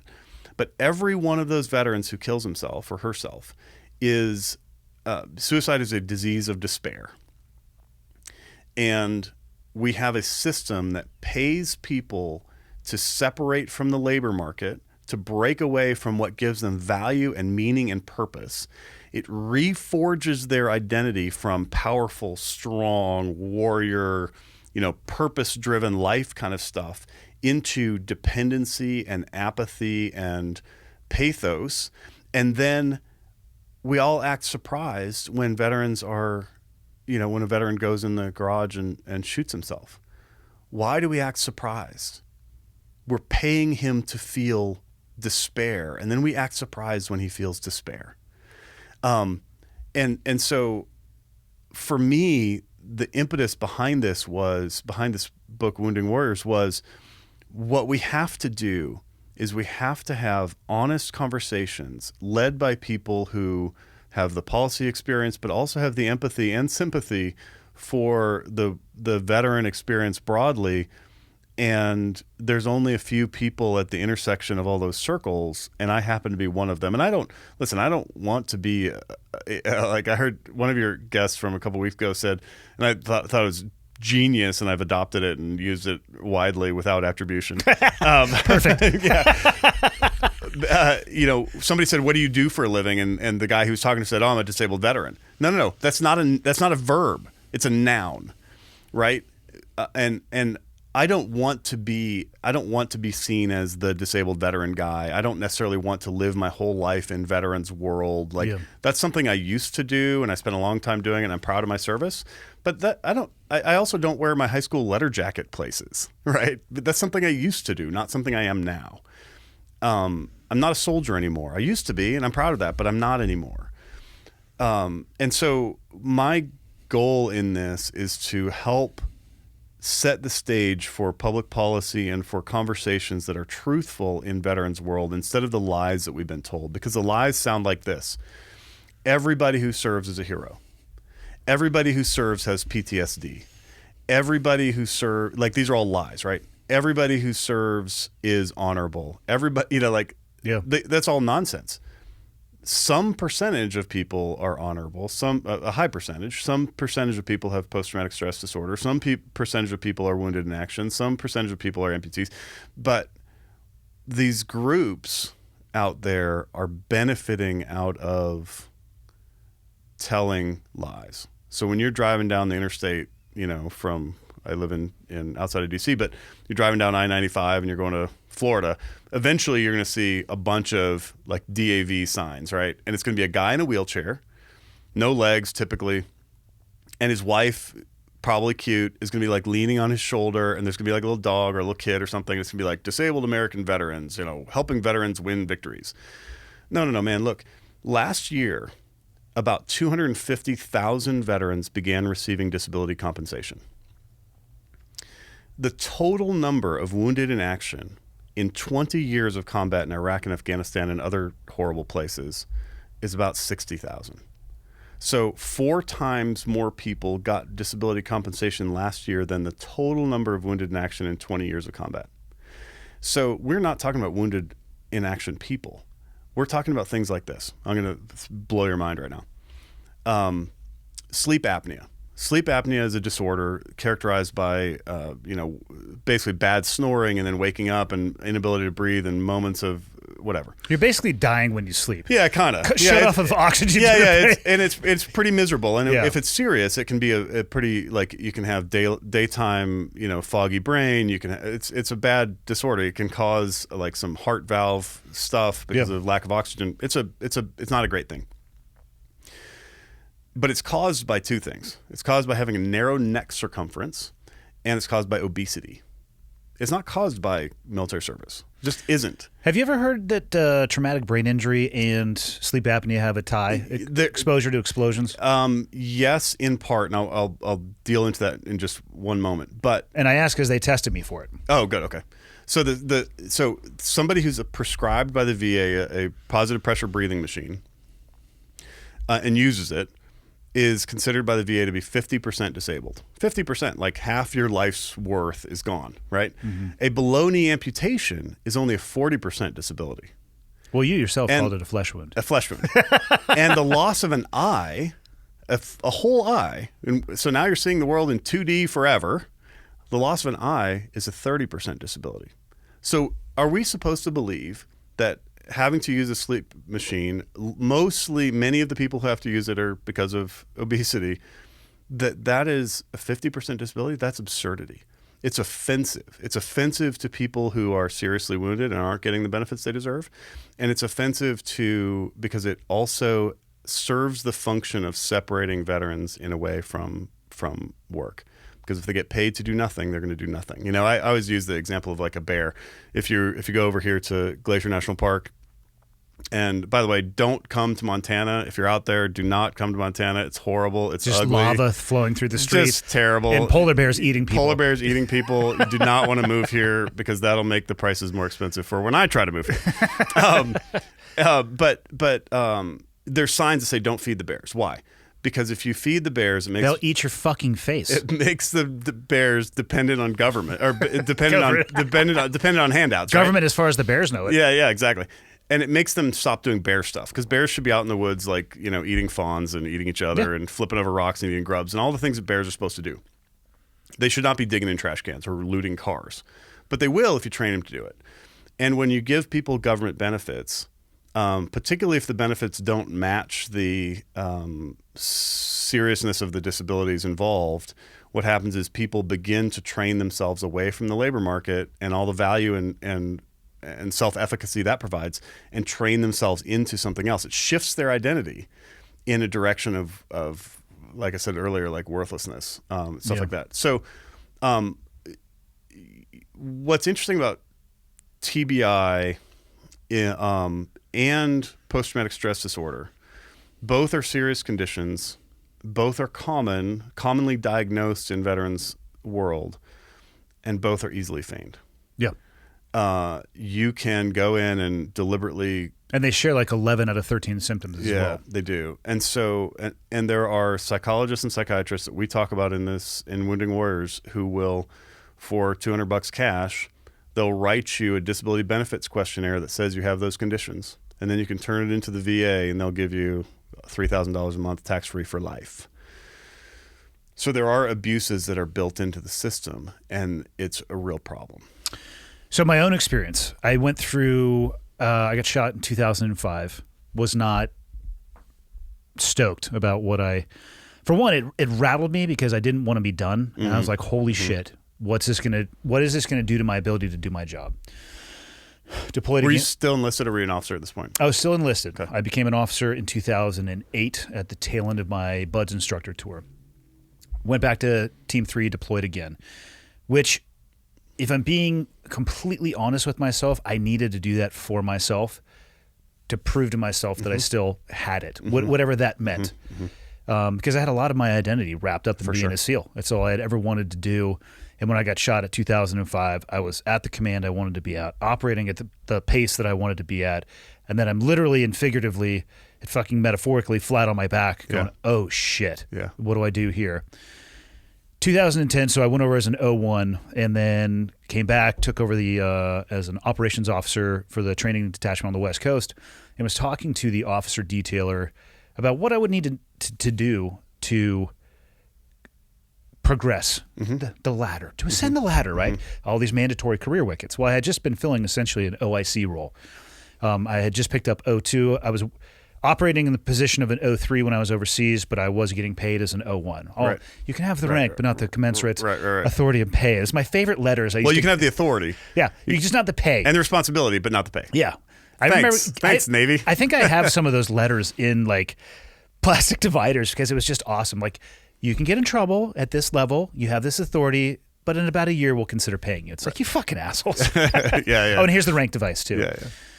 But towards the tail end of that 2010 deployment, there were two instances that stick out in my mind where I almost had to call a helicopter in to come get me. And it was my fucking ankle again. The bane of my existence is the instability in my ankle.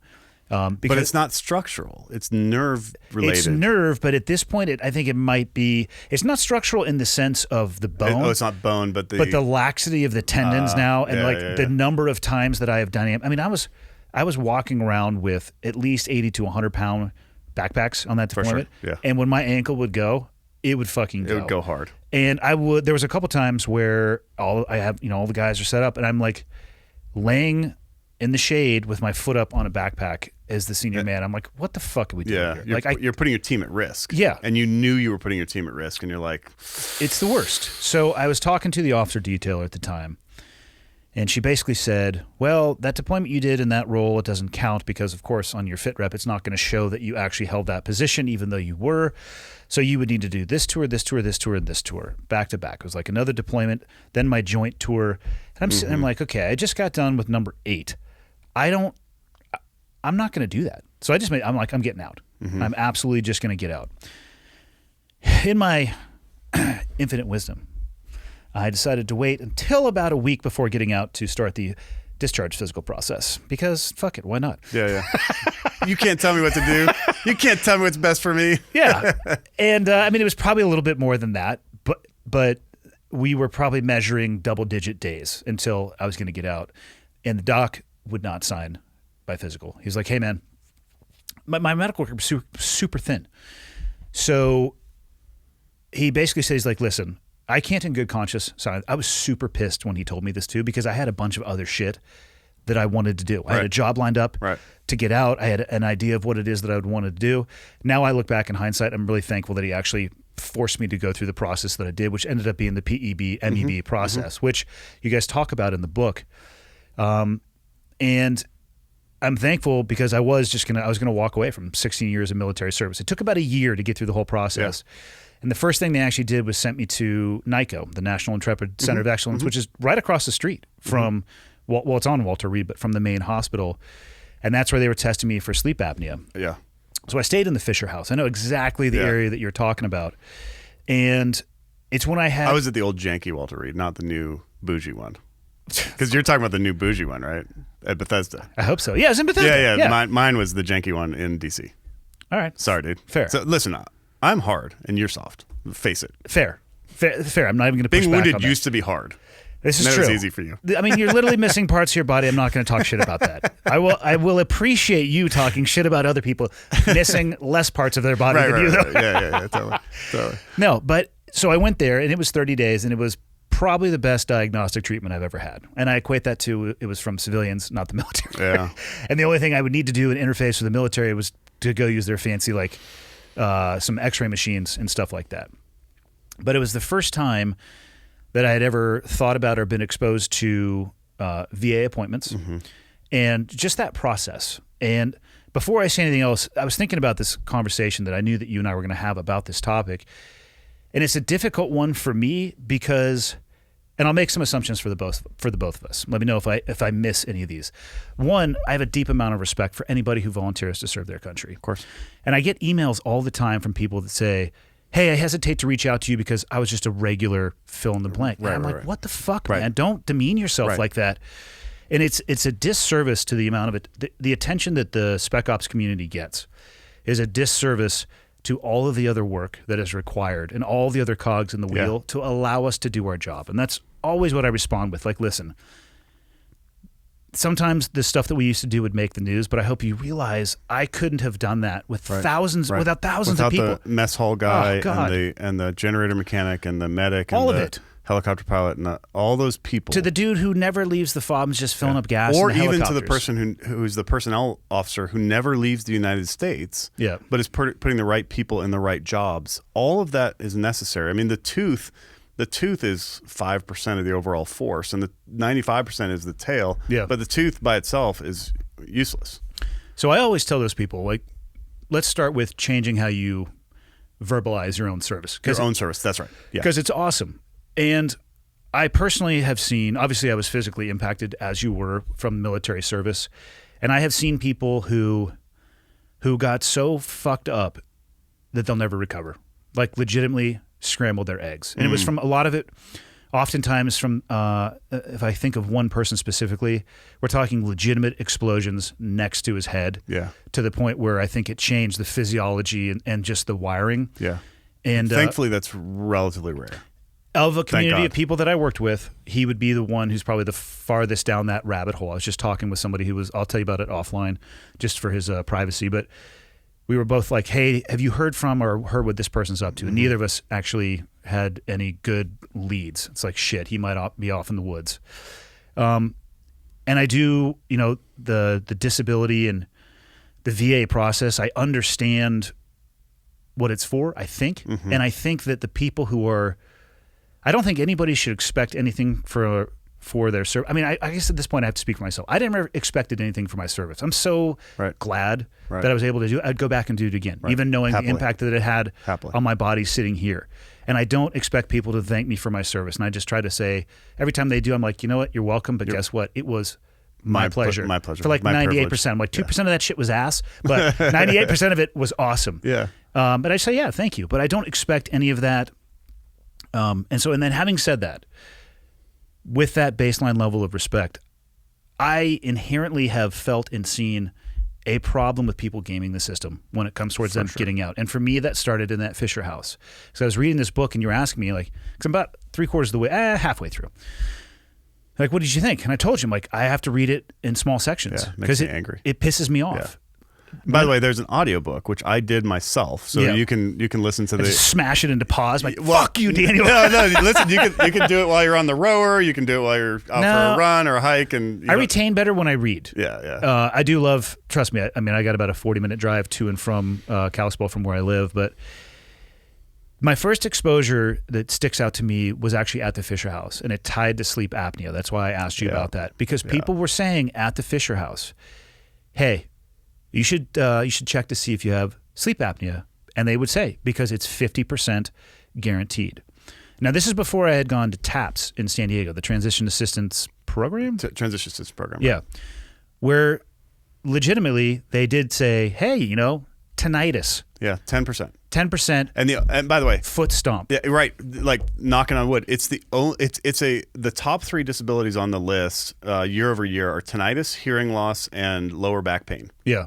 Or limited knee flexion. And I don't want to discount anybody who legitimately has those things, because there absolutely are, but there is some fuckery going on as well. They're all easily feigned. Yeah. That's an officer. That's like a lieutenant colonel translation of the your fuckery, your phrase, or tomfoolery. That would be the enlist. There you go. There you go. But so part of me at the Fisher House and part of the NICO program is they test everybody for sleep apnea. Yeah. So we're talking like the nodules on top of the head, full sleep study.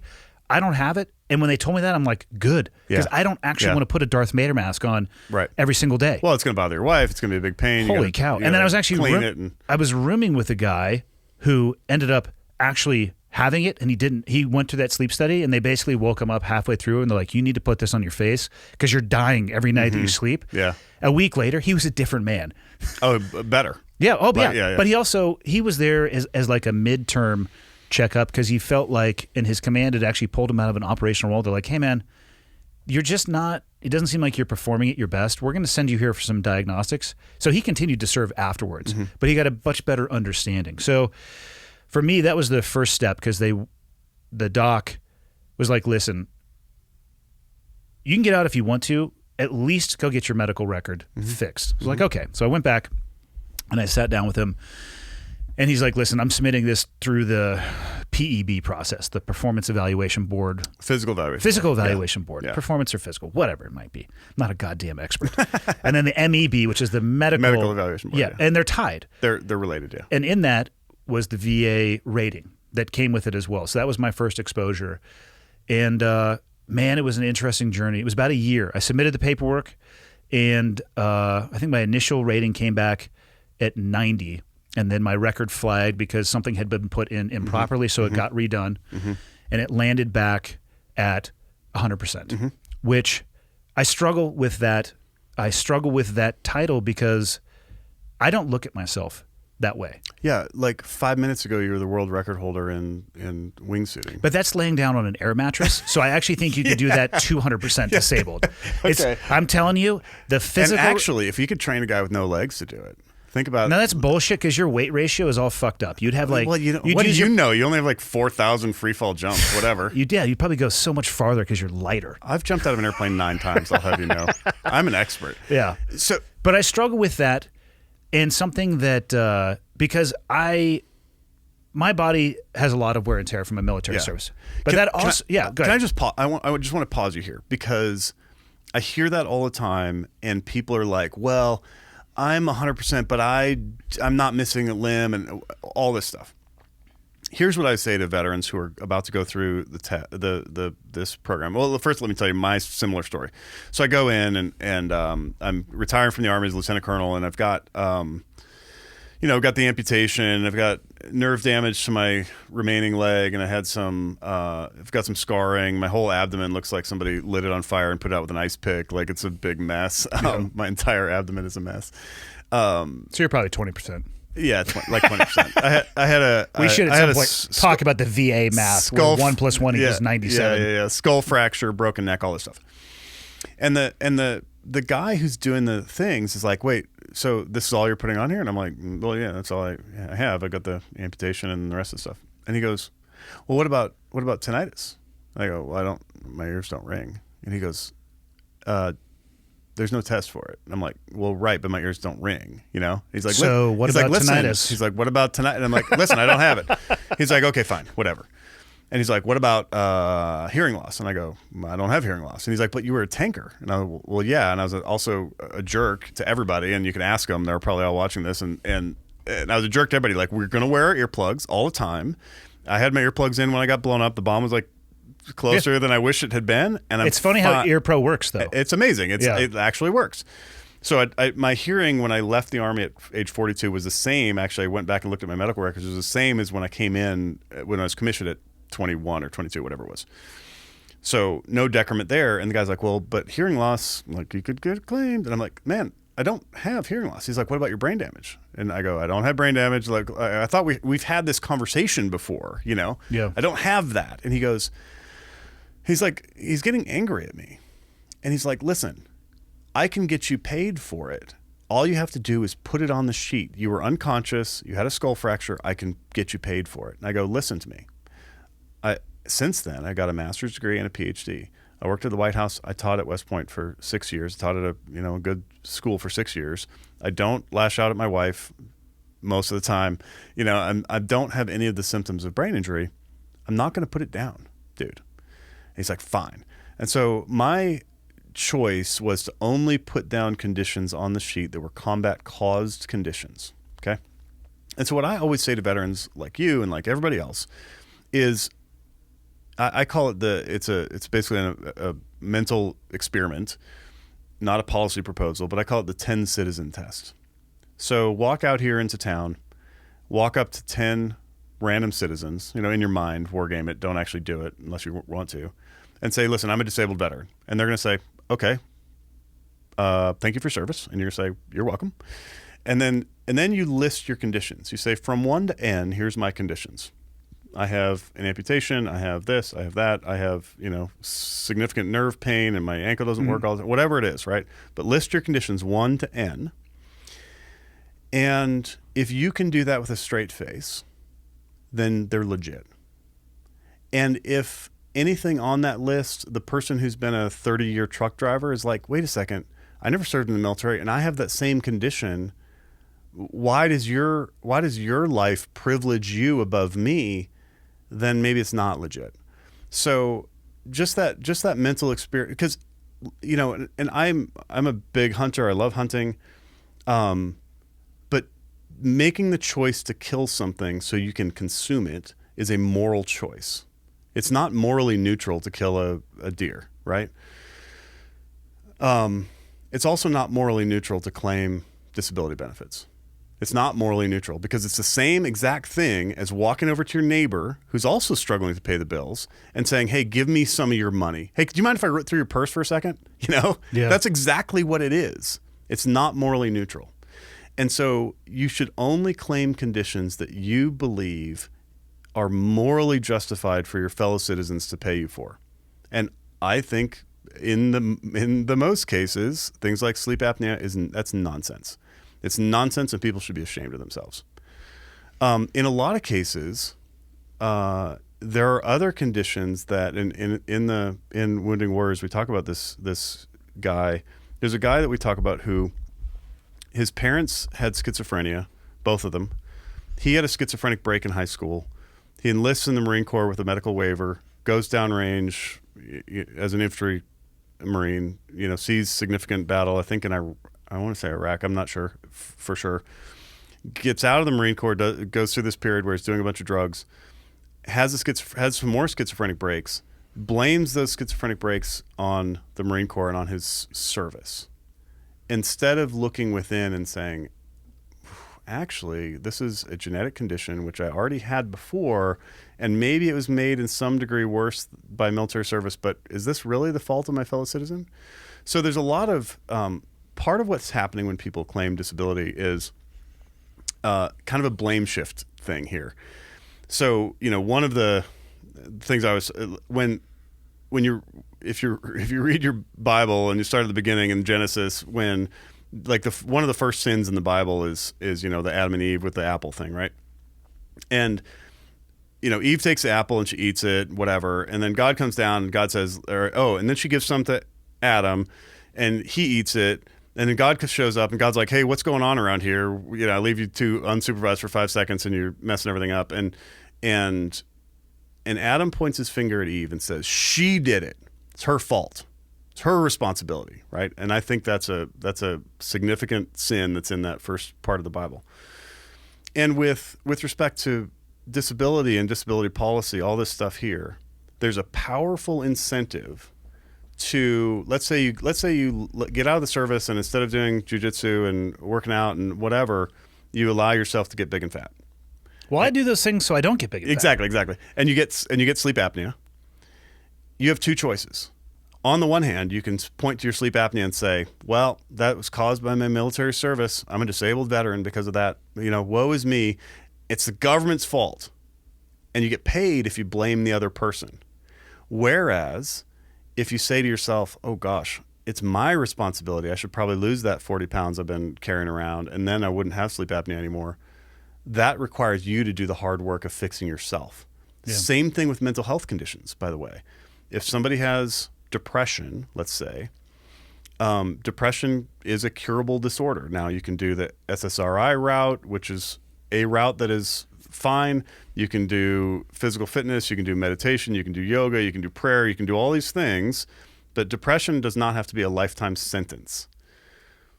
But what the government pays us to do right now as veterans is to shift blame to the government and say it's the government's fault. It's not, I can't do anything.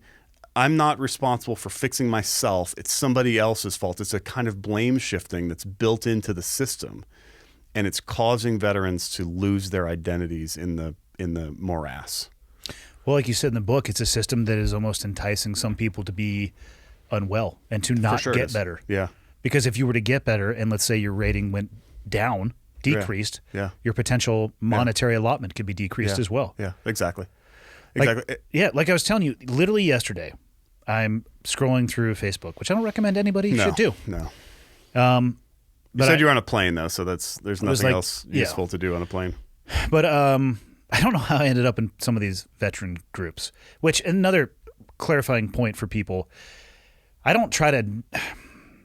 will often have very pointed negative words towards certain aspects of the veteran community. Mm-hmm. I have nothing but love and respect for veterans, unless they're doing shit that they shouldn't be doing. Yeah. So for clarity, correct. I have nothing but love and respect for everybody's service, regardless of what that service is. Can I just build on that just for 1 second? Wounding Warriors, the book, is available for order right now. I'll send you a signed copy, woundingwarriors.com.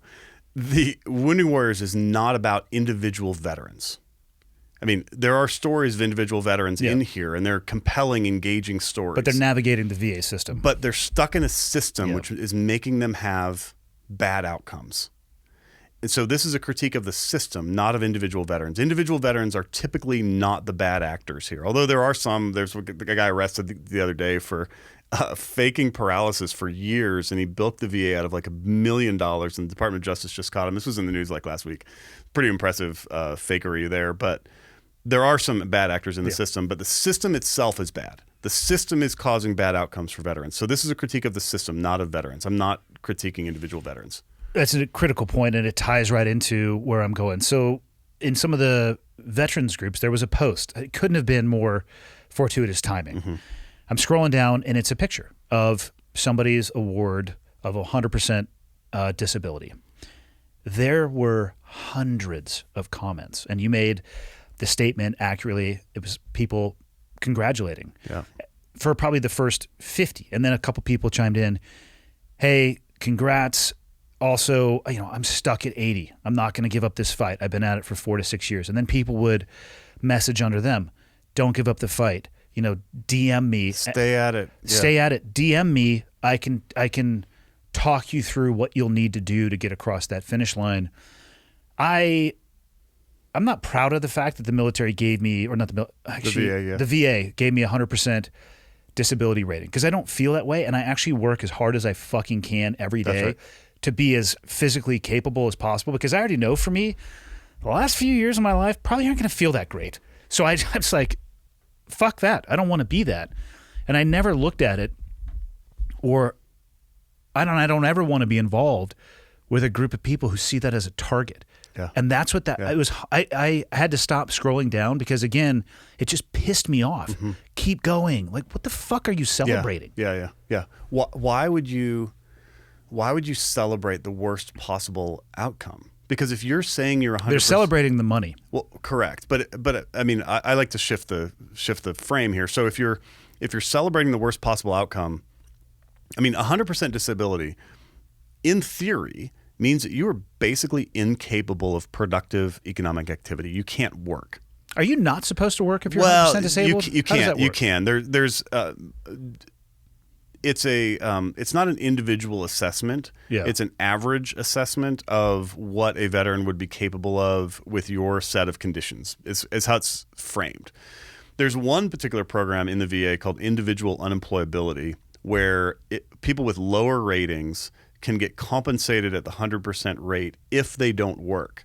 So it explicitly separates them from the labor market. And if they earn over about $12,000 a year, then they lose the difference between 100% disability and 60 or 70% disability, which is a substantial chunk. Yeah, it's like $1,600. So by earning $1,200 a month, you lose $1,600, and I call it the poverty trap. So it traps veterans in this weird notch in their earnings, where in order to get away from that, you'd have to earn $8,000 or $9,000 a month, which is substantial, and in a lot of areas of the country, well above the median and so forth. So yeah, it explicitly separates veterans from the labor market. It's a problem. Yeah, and there are solutions here, but it's going to require, I really consider you, and the reason I reached out, this is amazingly fast from the time I reached out to you, like cold email to. See, people, I check my email sometimes. It was pretty great. I'm thrilled to be here. But people like you and Jocko and a few others, the guys at Black Rifle and some others, I consider to be really in a position, because of your reach and social media and everything, to kind of lead the veterans community out of this weird thing that's been happening for 100 years. But we need to do it. Yeah. Because our fellow veterans are murdering themselves, like suicide is self-murder, right? They're murdering themselves because they feel incapable and worthless. And the system is driving them to feel incapable and worthless. And there are some ways out of this. And in the epilogue of Wounding Warriors, I talk about some ways that we can get through this. We can incentivize work. We can incentivize the things that we want. So you joke that you only have a high school diploma, and I'm going to give you a PhD right now. And everybody else, you're going to have a PhD at the end of this 2 sentences. Here's a PhD in public policy in like 2 sentences. If you want more of something, compensate it. If you want less of something, tax it. That's it. Seems reasonable. Congratulations, you have a PhD now. You can call yourself Andy Stump PhD. So the reason why the way we can construct incentives here is to look for the behaviors that are changeable and put weight behind changing those behaviors in a positive direction. Because way too many veterans are believing the lie that somehow 100% disability is a goal that's worth attaining. It's not a goal that's worth attaining. We should mourn that there are people who are so seriously wounded, ill, or injured that they require 100% disability. I think there's another step to it, to actually moving in the right direction quickly. I do believe that veterans will have to lead the charge out of this. The general public is going to have to develop a tolerance for people being called on their bullshit. Yeah. And they're going to have to develop a nuance to allow people who know the difference to help separate the wheat from the chaff. Yep. And it's going to require them to maybe, and I'm not saying everybody does this, but instead of, in this country, patriotism it's like ingrained in the country. You see somebody that served, and it's almost as if sometimes they are placed upon a pedestal. Oh, it's not almost. It's for sure. They're going to have to be taken off of that. And I actually think the veteran community would be better if that did happen. But I don't know if people have the tolerance to, I mean, some of these calls for this bullshit are not going to be, it's not going to be pretty. Yeah. And some of the stories that will come unwind, they're not going to be pretty. You guys covered a few of them in the book. It was specifically around the Vietnam vets that were showing up to the memorial walls. Oh, yeah. Come to find Isn't that amazing? Fuckers weren't even in the military. Isn't that amazing? Yeah. So. But like, there's consequence when that story, if it was to actually be handled, what I would say would be ethically and correctly, is that there would be a follow-up story. And there would be an expose on what actually was determined. And like, this is a fucking fraud. Not the Vietnam War Memorial. That's not fraud. No. But this person is pulling the wool over as many people's eyes as possible for financial gain or status, probably, I would imagine, for some aspect of that. Yeah. That's like going to be extracting teeth. It's going to be a painful process. And you know, you're extracting teeth from a very dangerous animal, and it might try to bite you. You know, Yeah. I sometimes get, it's been a little while since I got any that I know of, but I sometimes get like death threats because I'm saying these things. And listen, all of this is out of compassion. All of this is out of a desire to help veterans be better and to help our society see veterans as valuable and useful. So I always talk about the analogy of the sword and the plow, right? So when somebody is in civilian society, high school, whatever, and they're working at a grocery store like I did, they're a productive plow. You know, they're doing something that's useful in the civilian context. Then they come in the military, and through, you know, basic training and ranger school and buds and everything else, we beat them and heat them into a sword, and we use that sword for our nation's purposes. What is our obligation as a society after the sword is done being used? Some of the swords get broken. Yeah. Some of the swords get dented. Some of them are rusty. They're all a little duller than they used to be. But what is our obligation to those swords? Our obligation, I think, is to reshape them into productive plows and help them find the kind of civilian work that is honorable and that they can provide for their families, and they can stand on their own 2 feet if they have 2 feet, and they can return to society in a productive way. So a few years ago, Pew Research does these surveys all the time, and 20 years ago, when they would survey employers, and they would say, hey, you know, when you think of veterans, what do you think? And imagine in your head like a word cloud, right? The word cloud that would pop up is like honorable, hardworking, disciplined, you know, whatever, those kind of positive words. Now, if you do that, the words that come up are like PTSD, damaged, mentally ill, damaged, weakened, broken. And that's our fault as veterans. Because every time somebody goes to the VA and tells the VA something that's not true or exaggerates something that is true into something else, they're telling a lie, and it's not just damaging themselves for financial gain, it's also damaging all the rest of us who served honorably and deserve a chance to thrive in the civilian economy as, again, productive plows. So I think it's going to take veterans leading the charge on this, and you know, it's the only way. They're actually the only ones that would be able to separate the fine details. Yeah, I mean, what percentage of the military would you say actually engages in direct combat operations?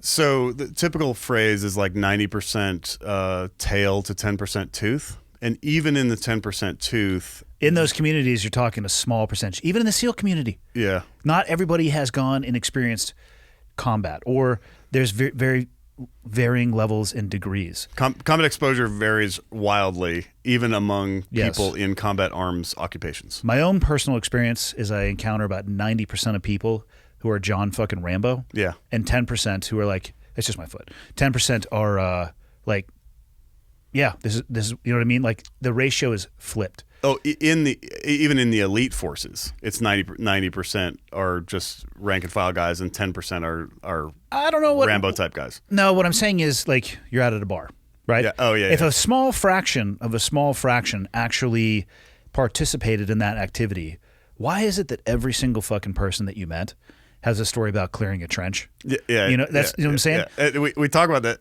in this book. But here's the thing: in the bar or the public setting or the family setting, and again, I'm not. This is where I knew the conversation would be difficult for me because I have such a level of respect for the community. But I also see people who serve so incredibly respectfully adding. Yes, And adding. That's right. And That's right. adding. Like- and to a point where the narrative gets out of control. And the only people that will know that that is bullshit are other veterans. Right.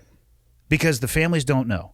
The bartender at the bar that you're trying to pick up at night, or like they don't know. And then and then imagine, I think about this, I'm like, holy fuck. It just cascades. Because then let's say, to use the analogy or the example that I've seen many times, guys going into a bar, hitting on the waitress or the bartender. And for whatever reason, the narrative that they spin is, it's the genesis of their relationship. Well, now you're fucking stuck with that narrative. Yeah. So then you got to Yeah. add more. Then you have to add more. And more. And Yeah. and all of that is a disservice, not only to your own service, but every single person that's ever worn the uniform. That's right. And if you do the same thing in the VA process where you add a little bit, or you put down tinnitus or the knee flexion Knee or flexion, the yeah. back Yeah, pain or all that stuff, because there are people, I know people who can barely fucking get out of bed. That's right. Like when you start adding, because people, and there are people out there, because I've been in the rooms where these things are discussed. Hey, make sure you mention this. Make sure you put this down. And the only reason that they're doing that is that so somebody could have a financial gain from it. And if you are deserving of that financial gain, then go forth and do great things. But if you're not, you're fucking everybody else. Yeah.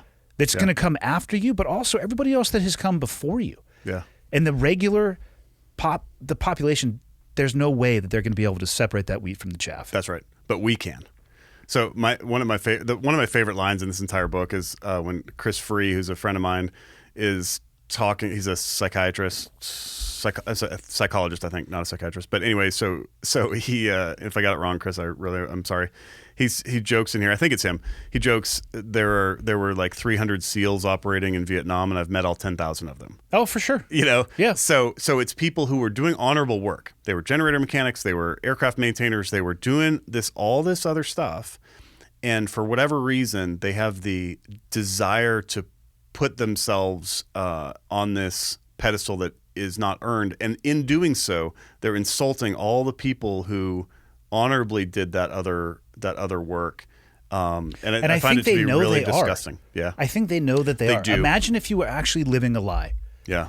I mean, Well, the mental pressure of living that lie. I mean, Joe Rogan, who I'm a huge fan of, and I've listened to every one of it. By the way, if you haven't listened to the Jessica Lynch episode, which is like this week, it's absolutely phenomenal. But he tells a story about this guy who was apparently pretending that he was a black belt in jiu-jitsu.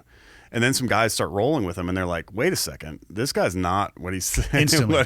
Instantly, you know. in that world, about 10 seconds in, somebody's like, what the fuck is going on? What's going on here? So Yeah. I think that there must be a really deep, I think maybe it's a psychological wound that causes people to want to exaggerate their service. And then in exaggeration, they are wounding themselves further because the dissonance between what they are and what they wish they were is growing bigger and bigger and causing them to have serious issues. Yeah. And you know, when they do that, it's hurting all of us. Yeah. What, in doing your research for the book, what and maybe this is a guesstimate than raw data, what percentage of VA claims do you think would be considered fraudulent or additive? So, the VA is desperate not to answer that question. And so as a result, nobody has ever gotten access to be able to study it. In one of the chapters here, there's a discussion about these guys get permission to do this study where they take the records of 100 people seeking compensation for combat-related post-traumatic stress disorder. I just read this part. Yep. It's phenomenally interesting. Something like 65 of them did not. I'm going to get the numbers all wrong here. Something like 60% of them did in fact serve in Vietnam in the roles that they said they did. So they had some of the things that you would get. They had a combat action ribbon, or they had a combat infantryman's badge, or whatever it was. By some type of valorous award. Maybe a valor award. I mean, but there are a lot of people who are, not everybody comes out with a valor award. But anyway, so they had a clear combat service in their record.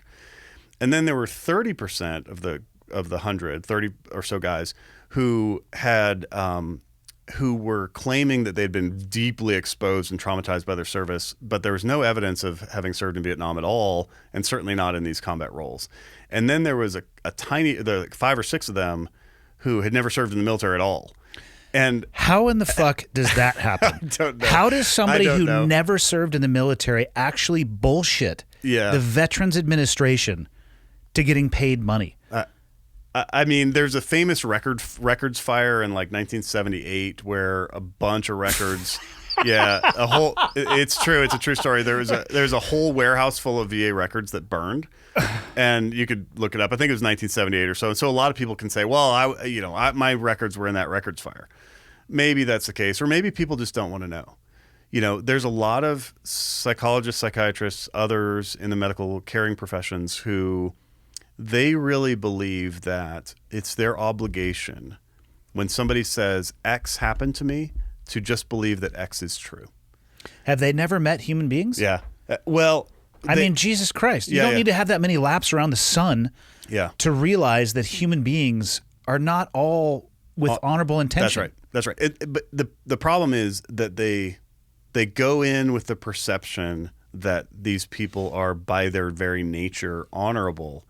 And the VA system has something that's sort of called no wrong door or benefit of the doubt standard, where if something's close, the idea is tie goes to the veteran.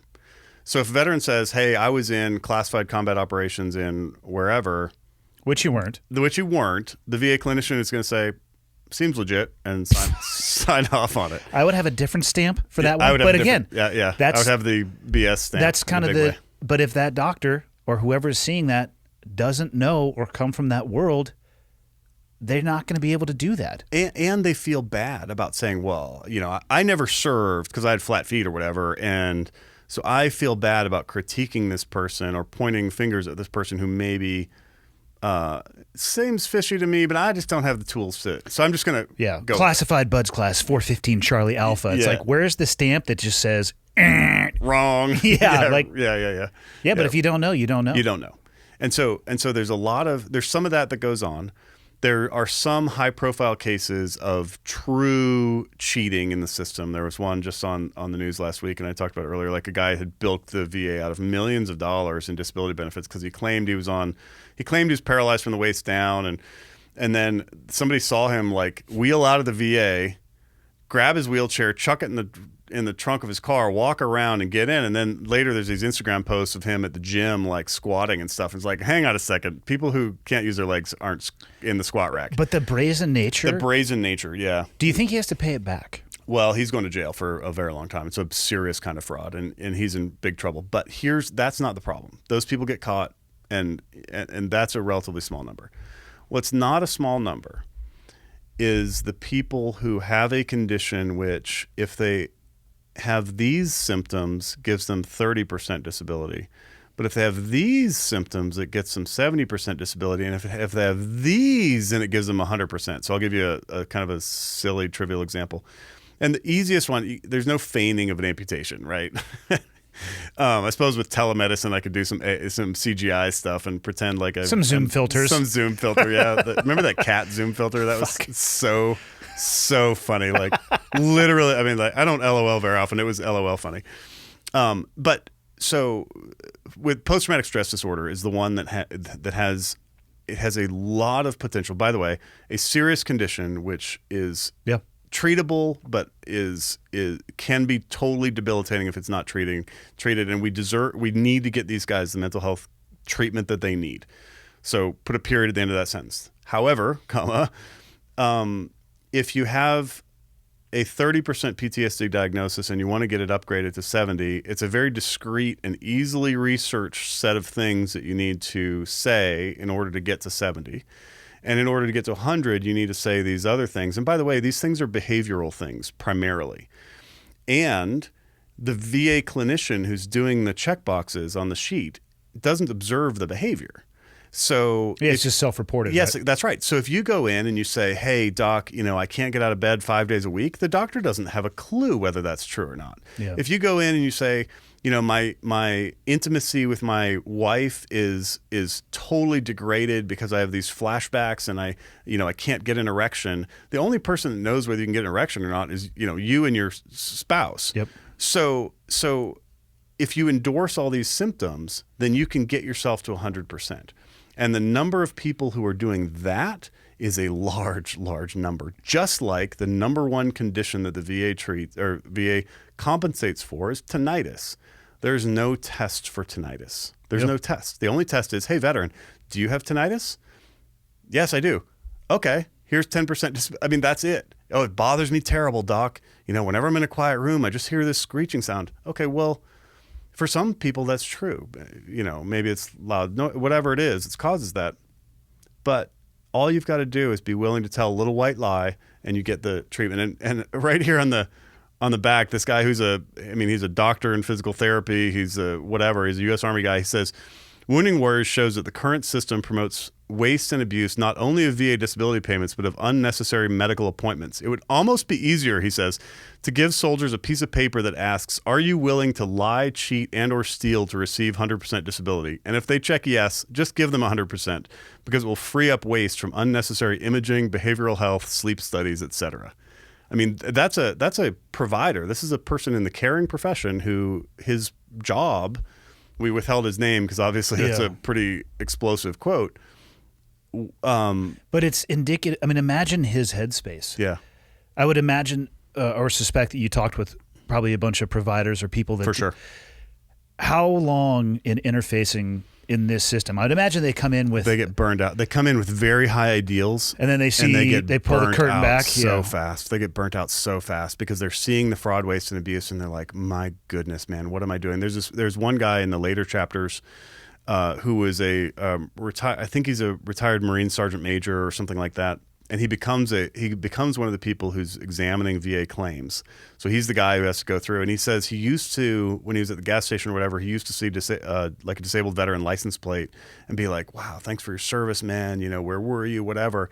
And now he just sees them and they make his skin crawl because he's seen all the fraud, waste, and abuse. He's seen the guys using the disabled parking space and the little granny who actually is disabled, or the guy missing legs or whatever who wants to use the space can't because the guy with a disabled veteran license plate pulls in there, hogs the space, goes in and goes into the gym, lifts weights, walks next to the grocery store, gets groceries, and walks out carrying 8 bags of groceries. And he talks about that, and guys like that get burnt out really fast. It's the situation that you're describing is so diminishing in what it should actually be. Mm-hmm. And I wonder if those people even fucking care. I mean, obviously it's sliding scale, right? We're talking about a bunch of people, but at the end of the day, don't they just know they're full of shit? I think that they do initially. So imagine somebody, and my wife and I talk about this with our kids a lot. Like when you do the wrong thing, you sear your conscience a little bit. You just start to cauterize your conscience, and pretty soon your conscience stops telling you. And so when you have little kids and you catch a little kid in a lie, it's very important to help them contextualize why they felt like lying, help them understand how to grow out of that. Because what you don't want is somebody to become a habitual liar, because there's all kinds of ways where lying can benefit you, right? Yeah.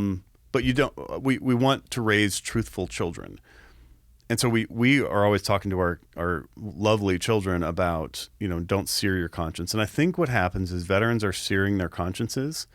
And those, get this, the same ones whose consciences are most seared are like the admins on that Facebook board that you were talking about. There's this there's this Air Force veteran who, actually an Air Force Academy graduate, so a high-level guy. He was some kind of, or high-level education background. He was some kind of intel guy in the Air Force. He runs a company now that helps veterans get their earned benefits. I see advertisements. Yeah, there's lawyers that specialize for that. sure. Yeah. People who used to be raiders that will now, much like the ex-IRS auditors will come, like help you avoid auditing for tax. Yeah. I see it all. So those guys get paid. The way they get paid is they take a percentage of your increase. So if they get your benefits from 50 to 100%, and let's say the difference there is $2,000 a month, they'll take a percentage of your increase for a period of like 6 months. So they'll take half of your increase for 6 months as their payment. So their goal is to make, and so it's gratis up front. Yeah, and then you pay the back end. Yeah. So the deal there is, I have to think that when they went through the benefits process themselves, that's when they managed to sear their conscience. And now those are the people who are encouraging everybody else to do it. Because, by the way, if everybody's a drunk, then I'm not a drunk. Yeah. If everybody's beating their wives, then I'm not unusual. If everybody's grifting, then I'm not grifting. I can feel better about myself. So surrounding myself with people who are doing the wrong thing helps me feel better about my own behavior. And I have to think that's part of it, but it's very, very difficult to suss out in the data. It's hard to see. Yeah, it's gross. Yeah. I get, back in the old days, I used to get invited to do like adaptive sports. I like to ski. I like to hunt. We talked by email about bow hunting and things like that. Which we can make happen. Yeah, but in Montana, you got to put your tags in March. Yeah. Listen, we're going to do that. Yeah. But I really love doing all that stuff. And there's all these groups that will help veterans do that kind of stuff. And obviously, I have a real, no kidding disability, right? I can't go to those events anymore, Andy. I can't do it. Yeah. Because I'm surrounded by these guys who their only conversation is like, how can I get more benefits? And they go from, they're skiing in Vail this week, and then they're skiing here, and then they're going program to program. They're going program to they're professional wounded warriors. They're professional sick, ill, and injured guys. They have their service dog. They've got their, they've got all their veteran kit on. They've got all this stuff, and they're making themselves into the model of a wounded warrior, and they're getting lots of benefits, and they're probably on Social Security disability insurance. They're probably, getting all this stuff. By the way, they're leaving their wife and children at home. She can deal with the kids. I'm out skiing, fine for take a 4-day every other year and do some me time, go hunting, go fit, whatever. But as a lifestyle, it's deeply dysfunctional. And I saw it so much when I was trying to do some adaptive sports and figure out how I could do better. That just makes my skin crawl. I can't do it, because I want to be around super high functioning guys. I want to be around interesting guys, not not the guys we wrote about in the book. Some of the guys that I worked with got just meat grindered, not necessarily by the occupation, but the expected and largely desired execution of what we were trained to do. Mm-hmm. We wanted to do what we were going to do. And guys were getting fucking blown up, and they were getting shot, and they have lifelong injuries. And the people that I respect the most, there are so many that I know that unless you saw them in the shower, which is an awkward introduction to somebody that you wouldn't know, and you wouldn't have any idea. But they're banged up. They got holes in them. They got scars on them. But they're out there working as hard as they can, and you'd have to drag it out of them what had happened to them. And I actually, for the guys I'm intuitively thinking about, I have no idea where they fall in the VA system. I'd imagine at some point they probably applied for. But they're just not defined by that number, I guess is what I'm trying to say. And they're the best examples of what I think is possible, but it's so hard to get them to speak openly about it.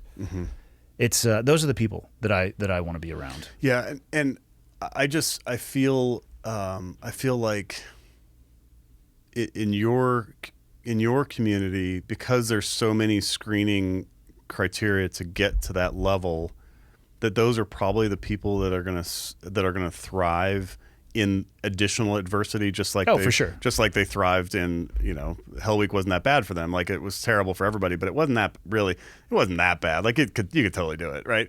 Those are the people who are going to thrive in other kinds of adversity as well. And that's why I think SEALs tend to do very well, and, elite Army operators tend to do very well, and, West Point graduates tend to do very well, because all of us have this sort of higher level functioning.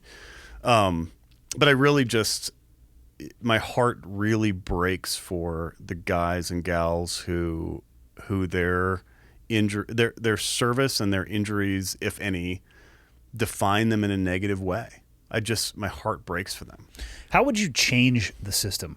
I know you had some stuff in the epilogue. Like I said, I'm about halfway through it, but I definitely want to include in the conversation the potential path towards enhancement of this system itself, because I'm not going to blame it on the system at all. The witting well, I'm not going to blame all of it on the system, because there's some witting and willing participants as well. And combined, it's just turning it into an absolute fuck show, I think, for a lot of people. It's a technical term. Yeah, it is. It's naval terminology. You guys might not have those in the Army. I never heard all these F-bombs before. I am who I am. I do the best I can around the edges with the vocabulary, but I just generally, we're just having a conversation. That's what comes out. But what would be the first move that you would recommend? King for a day, what would you change? Yeah. Not to limit you to one, but I'm curious as to what the first one would be. No, my first move would be to shift our language from thinking about, shift the process and the language at the same time. So I'm cheating, but you said one thing and I'm doing two. If we shift the process and language around the term disability, we should reserve the term disability for things that are truly disabling. And for those things, the guy who's a vegetable in the wheelchair for life with a serious brain injury or a high level disabled. Right. And for those people, we can't do enough compensation, give them a free house and a car and a full-time caregiver, all of it. Yes, please. Let's do that for those heroes. But for a lot of things, we need to stop calling routine conditions of aging and commonly acquired human conditions disabilities, because they're not. And in conjunction with that, we need to shift the goals of the system from receiving compensation to instead achieving function. And achieving function is sort of the inverse, the yin and the yang here, the inverse of disability. So how do you achieve function? Well, the first thing we should do when people go to TAP, Transition Assistance Program, there's like 3 days spent with a little old lady in tennis shoes from the VA saying, okay, here's all the free stuff you can get. And then they're like, oh yeah, on your spreadsheet on page 12, there's a website you can go to and try to find a job, and then they go on to the next thing, right? That's assuming you go to the whole TAPs. I went to like a day. Yeah. I might have scammed out of some of mine too, but so instead, the focus of the system should shift to productive employment, volunteering, higher education, whatever it is, but something in which there is value instead of something in which there is an explicitly negative value. I mean, the word disability has dis in it, and dis is a negative modifier on a word. It's inability. We ought to be focusing on ability instead. And only after we've done everything we can to turn the sword back into a plow, if the sword is utterly incapable of being turned into a plow, then we should label it disabled and do what we got to do with it. But until then, what we have to do, what we ought to be doing in a just society, is helping those people get to their highest level of functioning. So I always think of it as like, you were here, and then you got hurt or ill or injured or old or fat or whatever, and you became down here. The goal of the system should be to close that gap, from potential, from reality to potential, we ought to try to close that gap to zero and help every person achieve their maximum potential. And there's a whole bunch of there's legislative language and all that that's not in the book because it's not that sort of book. But from a philosophical perspective, we ought to be very careful about labeling people disabled before we have done everything we can to help them achieve maximum functioning for their families, for themselves, for their families, for their societies, and for their little societies and for our whole country. It's absolutely critical that we do that. Do you think it would be beneficial to the system to, I don't know what the terminology would be, but almost hard stop it and do a very finite review of what has... Yeah. I mean, it would change people's lives, some of them for the negative, right? Especially if they're from an economic perspective. I wonder if that's even possible. Do you think it's even possible for them to do that? Well, we live in a world with a Congress, and we live in a world with interest groups and all that stuff. And I'll put on my political science professor hat here just for a second and say, no, it's not possible. But what we could do, if we can change the grassroots conversation, which is why your platform and others like you are so critical here and why I want to keep telling this story. If we can change the grassroots conversation, then we can grab the politicians by the neck and make them follow us and make them go in a direction of real reform. But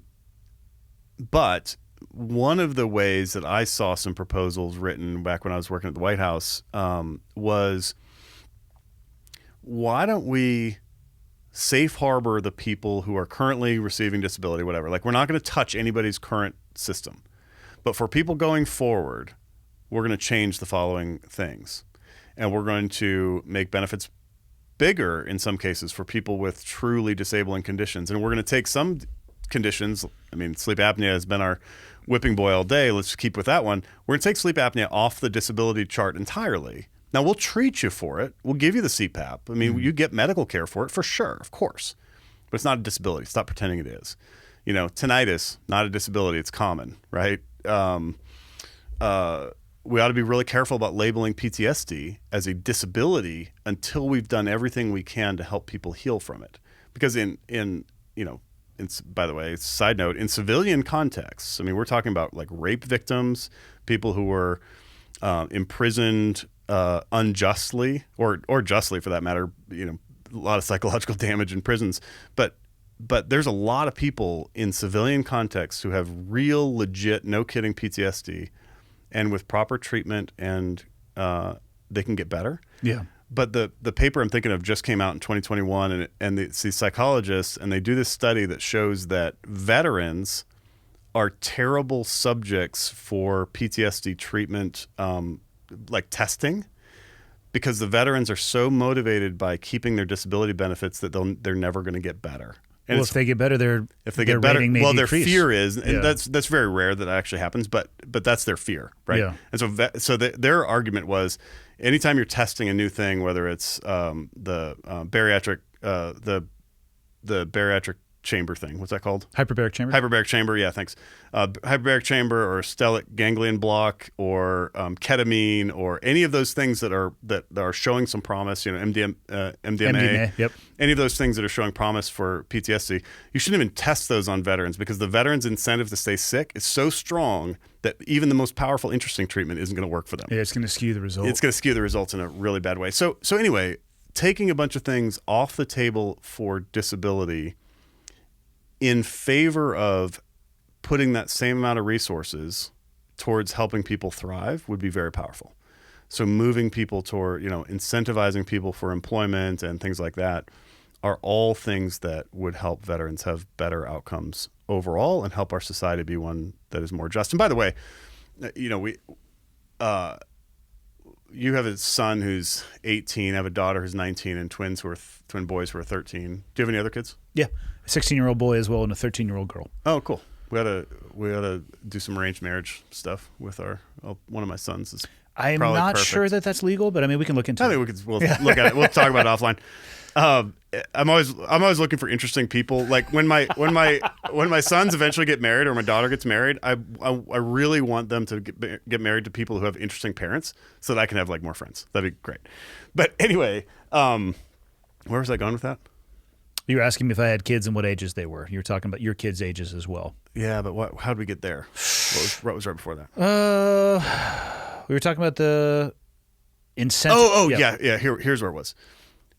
We were both talking earlier about how we'd take a big deep breath before we encouraged our children to join the military.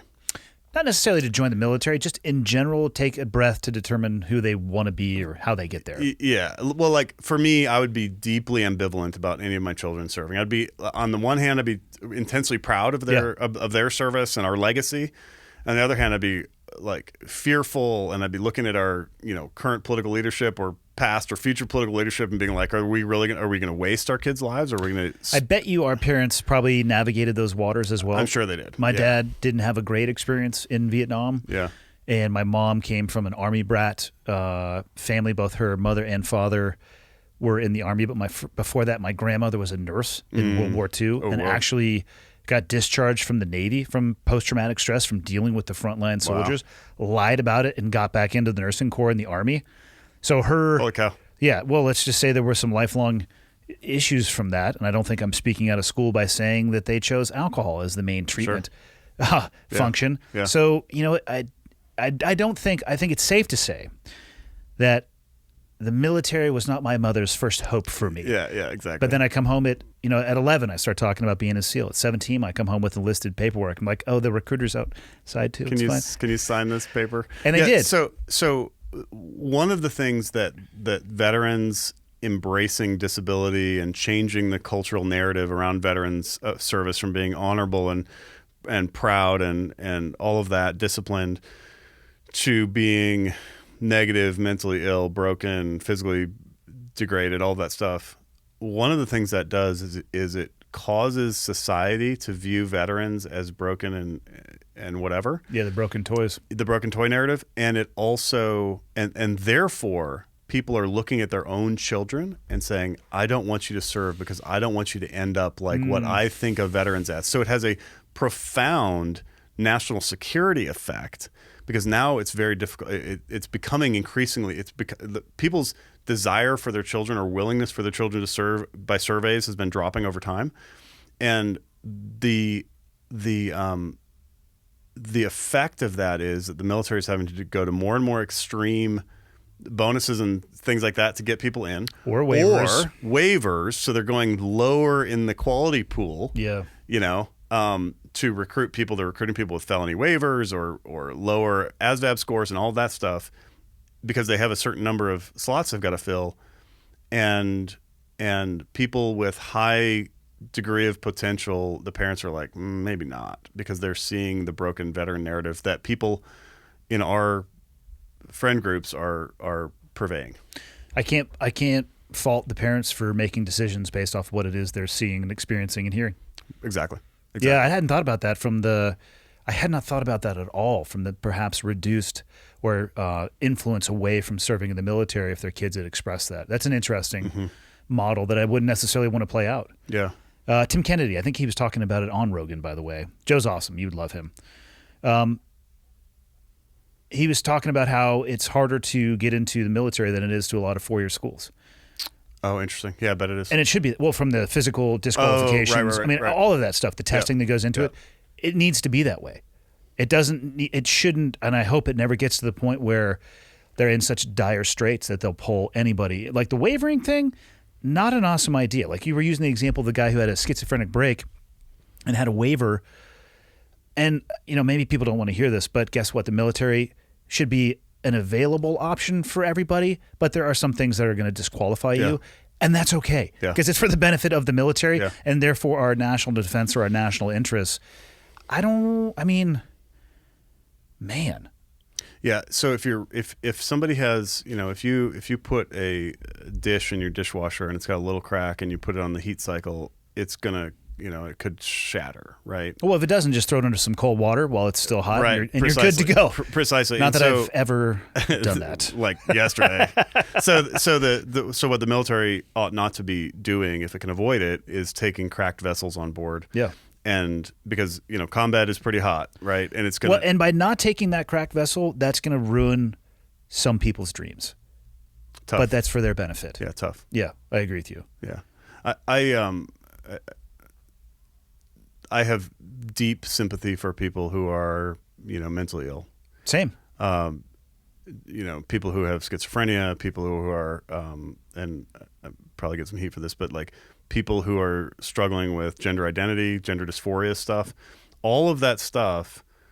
I really do feel sympathy, and I don't want those people to suffer, and I hate it when people are suffering.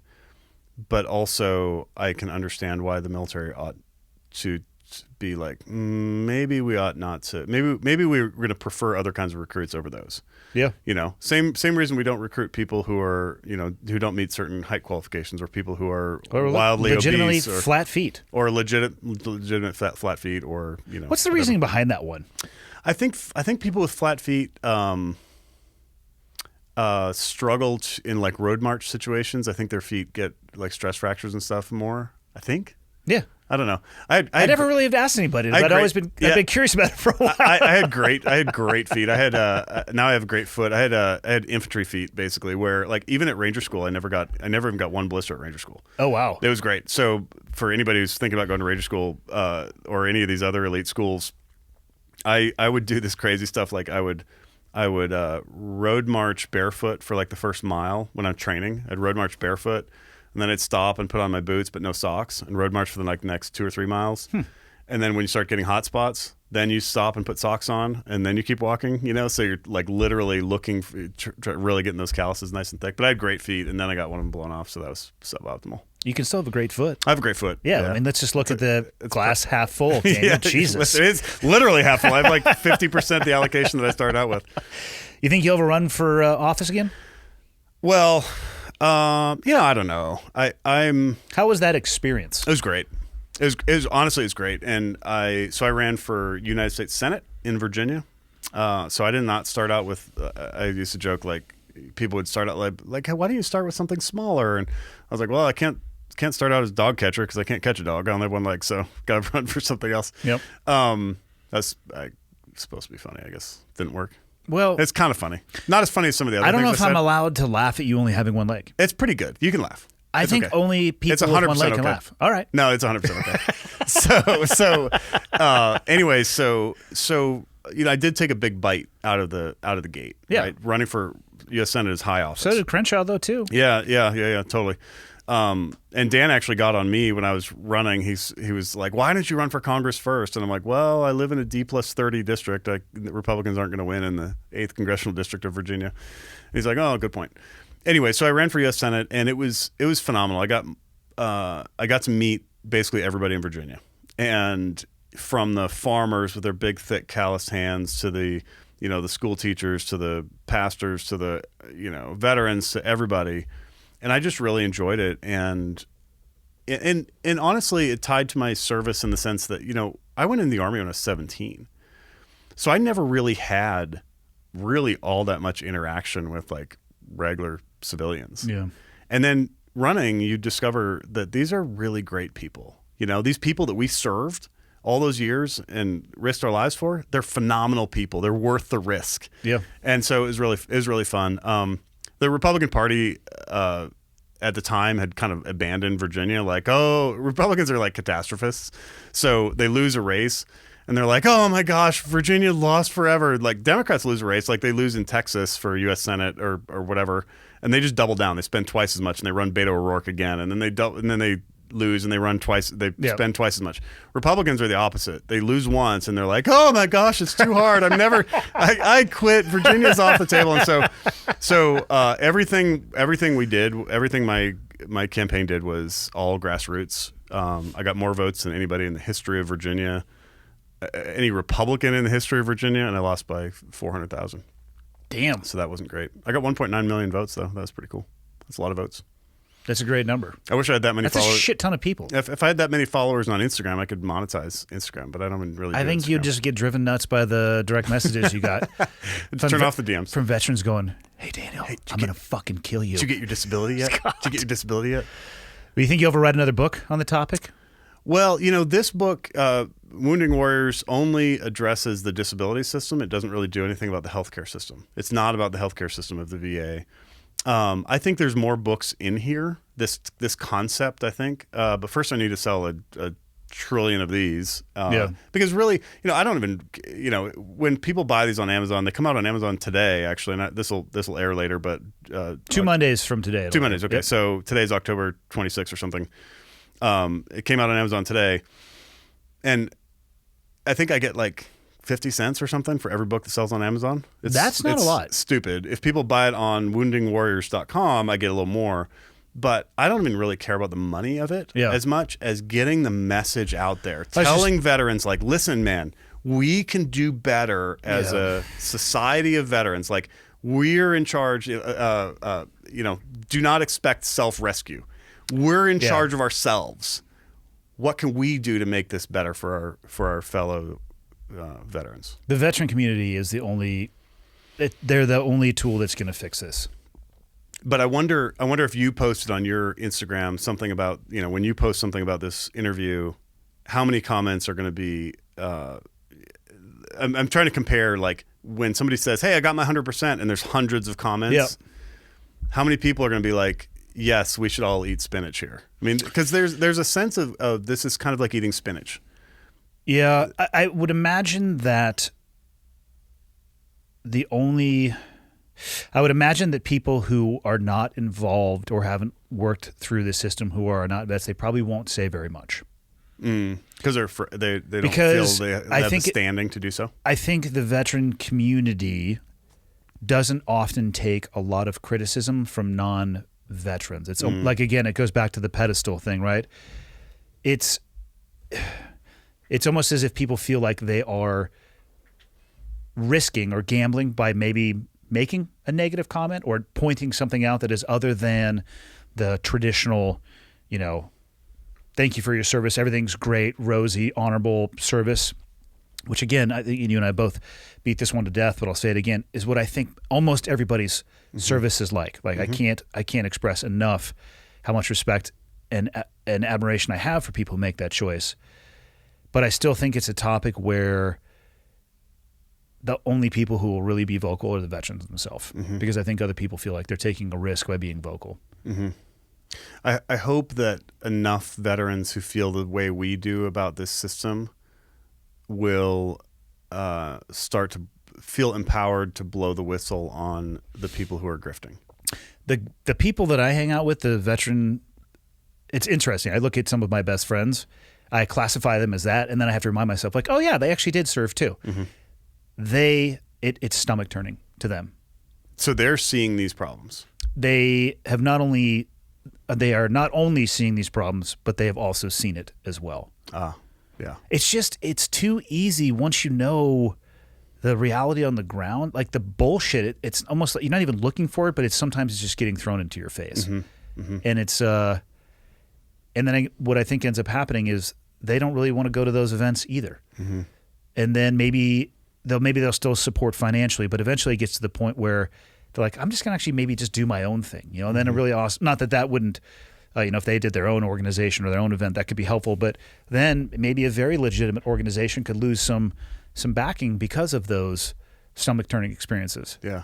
But the guys that I consider to be the closest, I know exactly where they stand on it, be the polite way to put it. That's great. That's great, because I really, one way that anybody who's listening to this, including you, could be very helpful to me is help me to get this message in front of more veterans. Help me get to the veterans conferences as an invited speaker. Help me. I can't help you with that. Help me get on the podcast. Help me, help this book be part of the zeitgeist and help it and start to help change this conversation.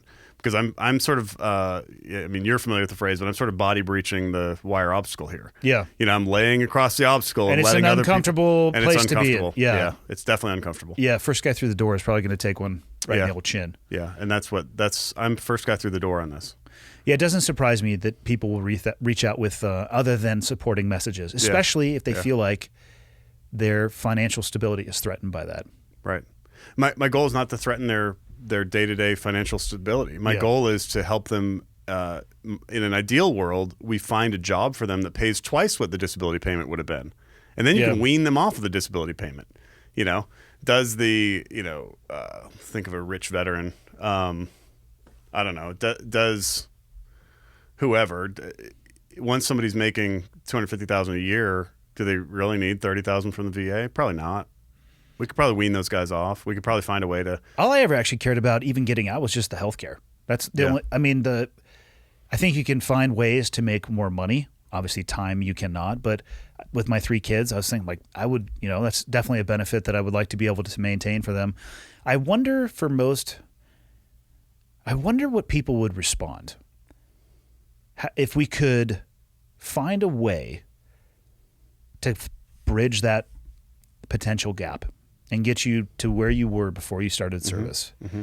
Or we'll give you this money every month.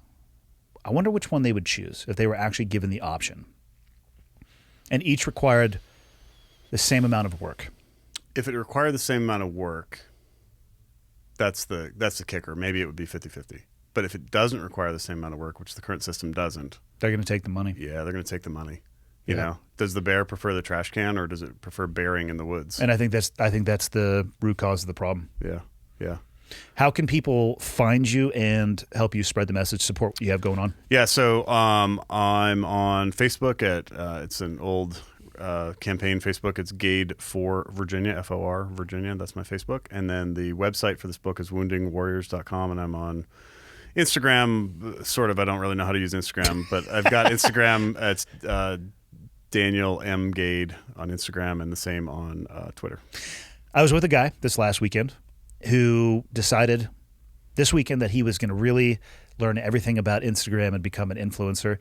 Awesome dude.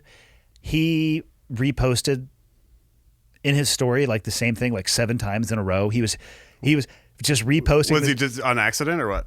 He was just figuring it out. But as somebody who followed him and was just kind of watching it, I'd be like, what are you doing? He's like, I'm learning everything about Instagram right now. You just posted the same picture in your story 4 times. Yeah, you can't do that. Yeah. So what I'm saying is take your time. Ease your way into it. You don't have to. I'm like, don't do 30 posts in a day. People bitch at me because I don't post enough, and I don't have the desire to post enough. It's a weird ecosystem. But I'm thankful for your book. I'm really glad that you reached out. I'm going to get to I've only been reading it for a few days, but I'll get to the end of it really rapidly. Like I said, I got to do it in chunks because it's heartbreaking. It's heartbreaking and enraging at the same time. So you'll feel, trust me, everybody who's listening to this, you will feel strong emotions when you read this. And I forgot to mention this I will send you a signed copy of this. You did. I sent you one already, but if anybody orders one, if they want a signed copy from me, just go to woundingwarriors.com and check out there, and I'll send you a signed copy to your home. Perfect. I'll let you close it out, man. We've been at it for a couple hours. This is fun. That went fast. So again, this is all about, I think what our country owes our veterans is a chance to reskill, transition, and upskill so that they can have lives of meaning, purpose, and value beyond looking back at their service and saying that was a negative experience. And if we can do that together as a society, it's going to help our national defense. It's going to help It's going to help the veteran suicide crisis, which is heartbreaking, and it's going to be something that's ultimately positive for our society. So woundingwarriors.com is the book, and I'm thrilled to have made this trip to see you. Yeah, man. Thank you so much, and I'll do everything I can to help you spread the message, man. Perfect. Awesome. Thank you. Understand the west bank of the river? That's A firm, west bank, and gives me Phil give it to me in the grove. Okay, one's in from the north. I've got the west bank of the river. Two's going to give it to you in the grove. Roger, give me that gun run. Right along that bag, baby. Ladies and gentlemen, thank you. Thanks for taking the time to tune in, whether you're listening on an audio-only platform or you're watching on YouTube. I appreciate that you take the time every week to tune in. People ask me a lot, what can they do to help me spread the word? And the answer is actually embedded in the question. The biggest thing you guys can do to help me, if you enjoy the podcast and you think it would be helpful to others, is subscribe and share it with other people. And if you have the time, go on to Apple Podcasts and leave me a rating and a review. If you think the podcast sucks, tell me it sucks and leave a 0-star review or the lowest stars possible. If you have a question, comment, or suggestion, you can go to clearedhotpodcast.com and there is a contact me button right there, which will land in my inbox. And the last thing, if people are interested in helping out, what you can do is fly the old flag. And by that, I don't mean an actual flag, because I don't have any of those. I'm talking about t-shirts or sweatshirts or hats, whatever it may be. Again, clearedhotpodcast.com, click on the shop tab, and hopefully something in there looks like it would be an item you would like to wear around town. And then you can tell people what it is when they ask you. But that is it. The biggest thing I can say is thank you. I truly appreciate it. And until next time, see ya.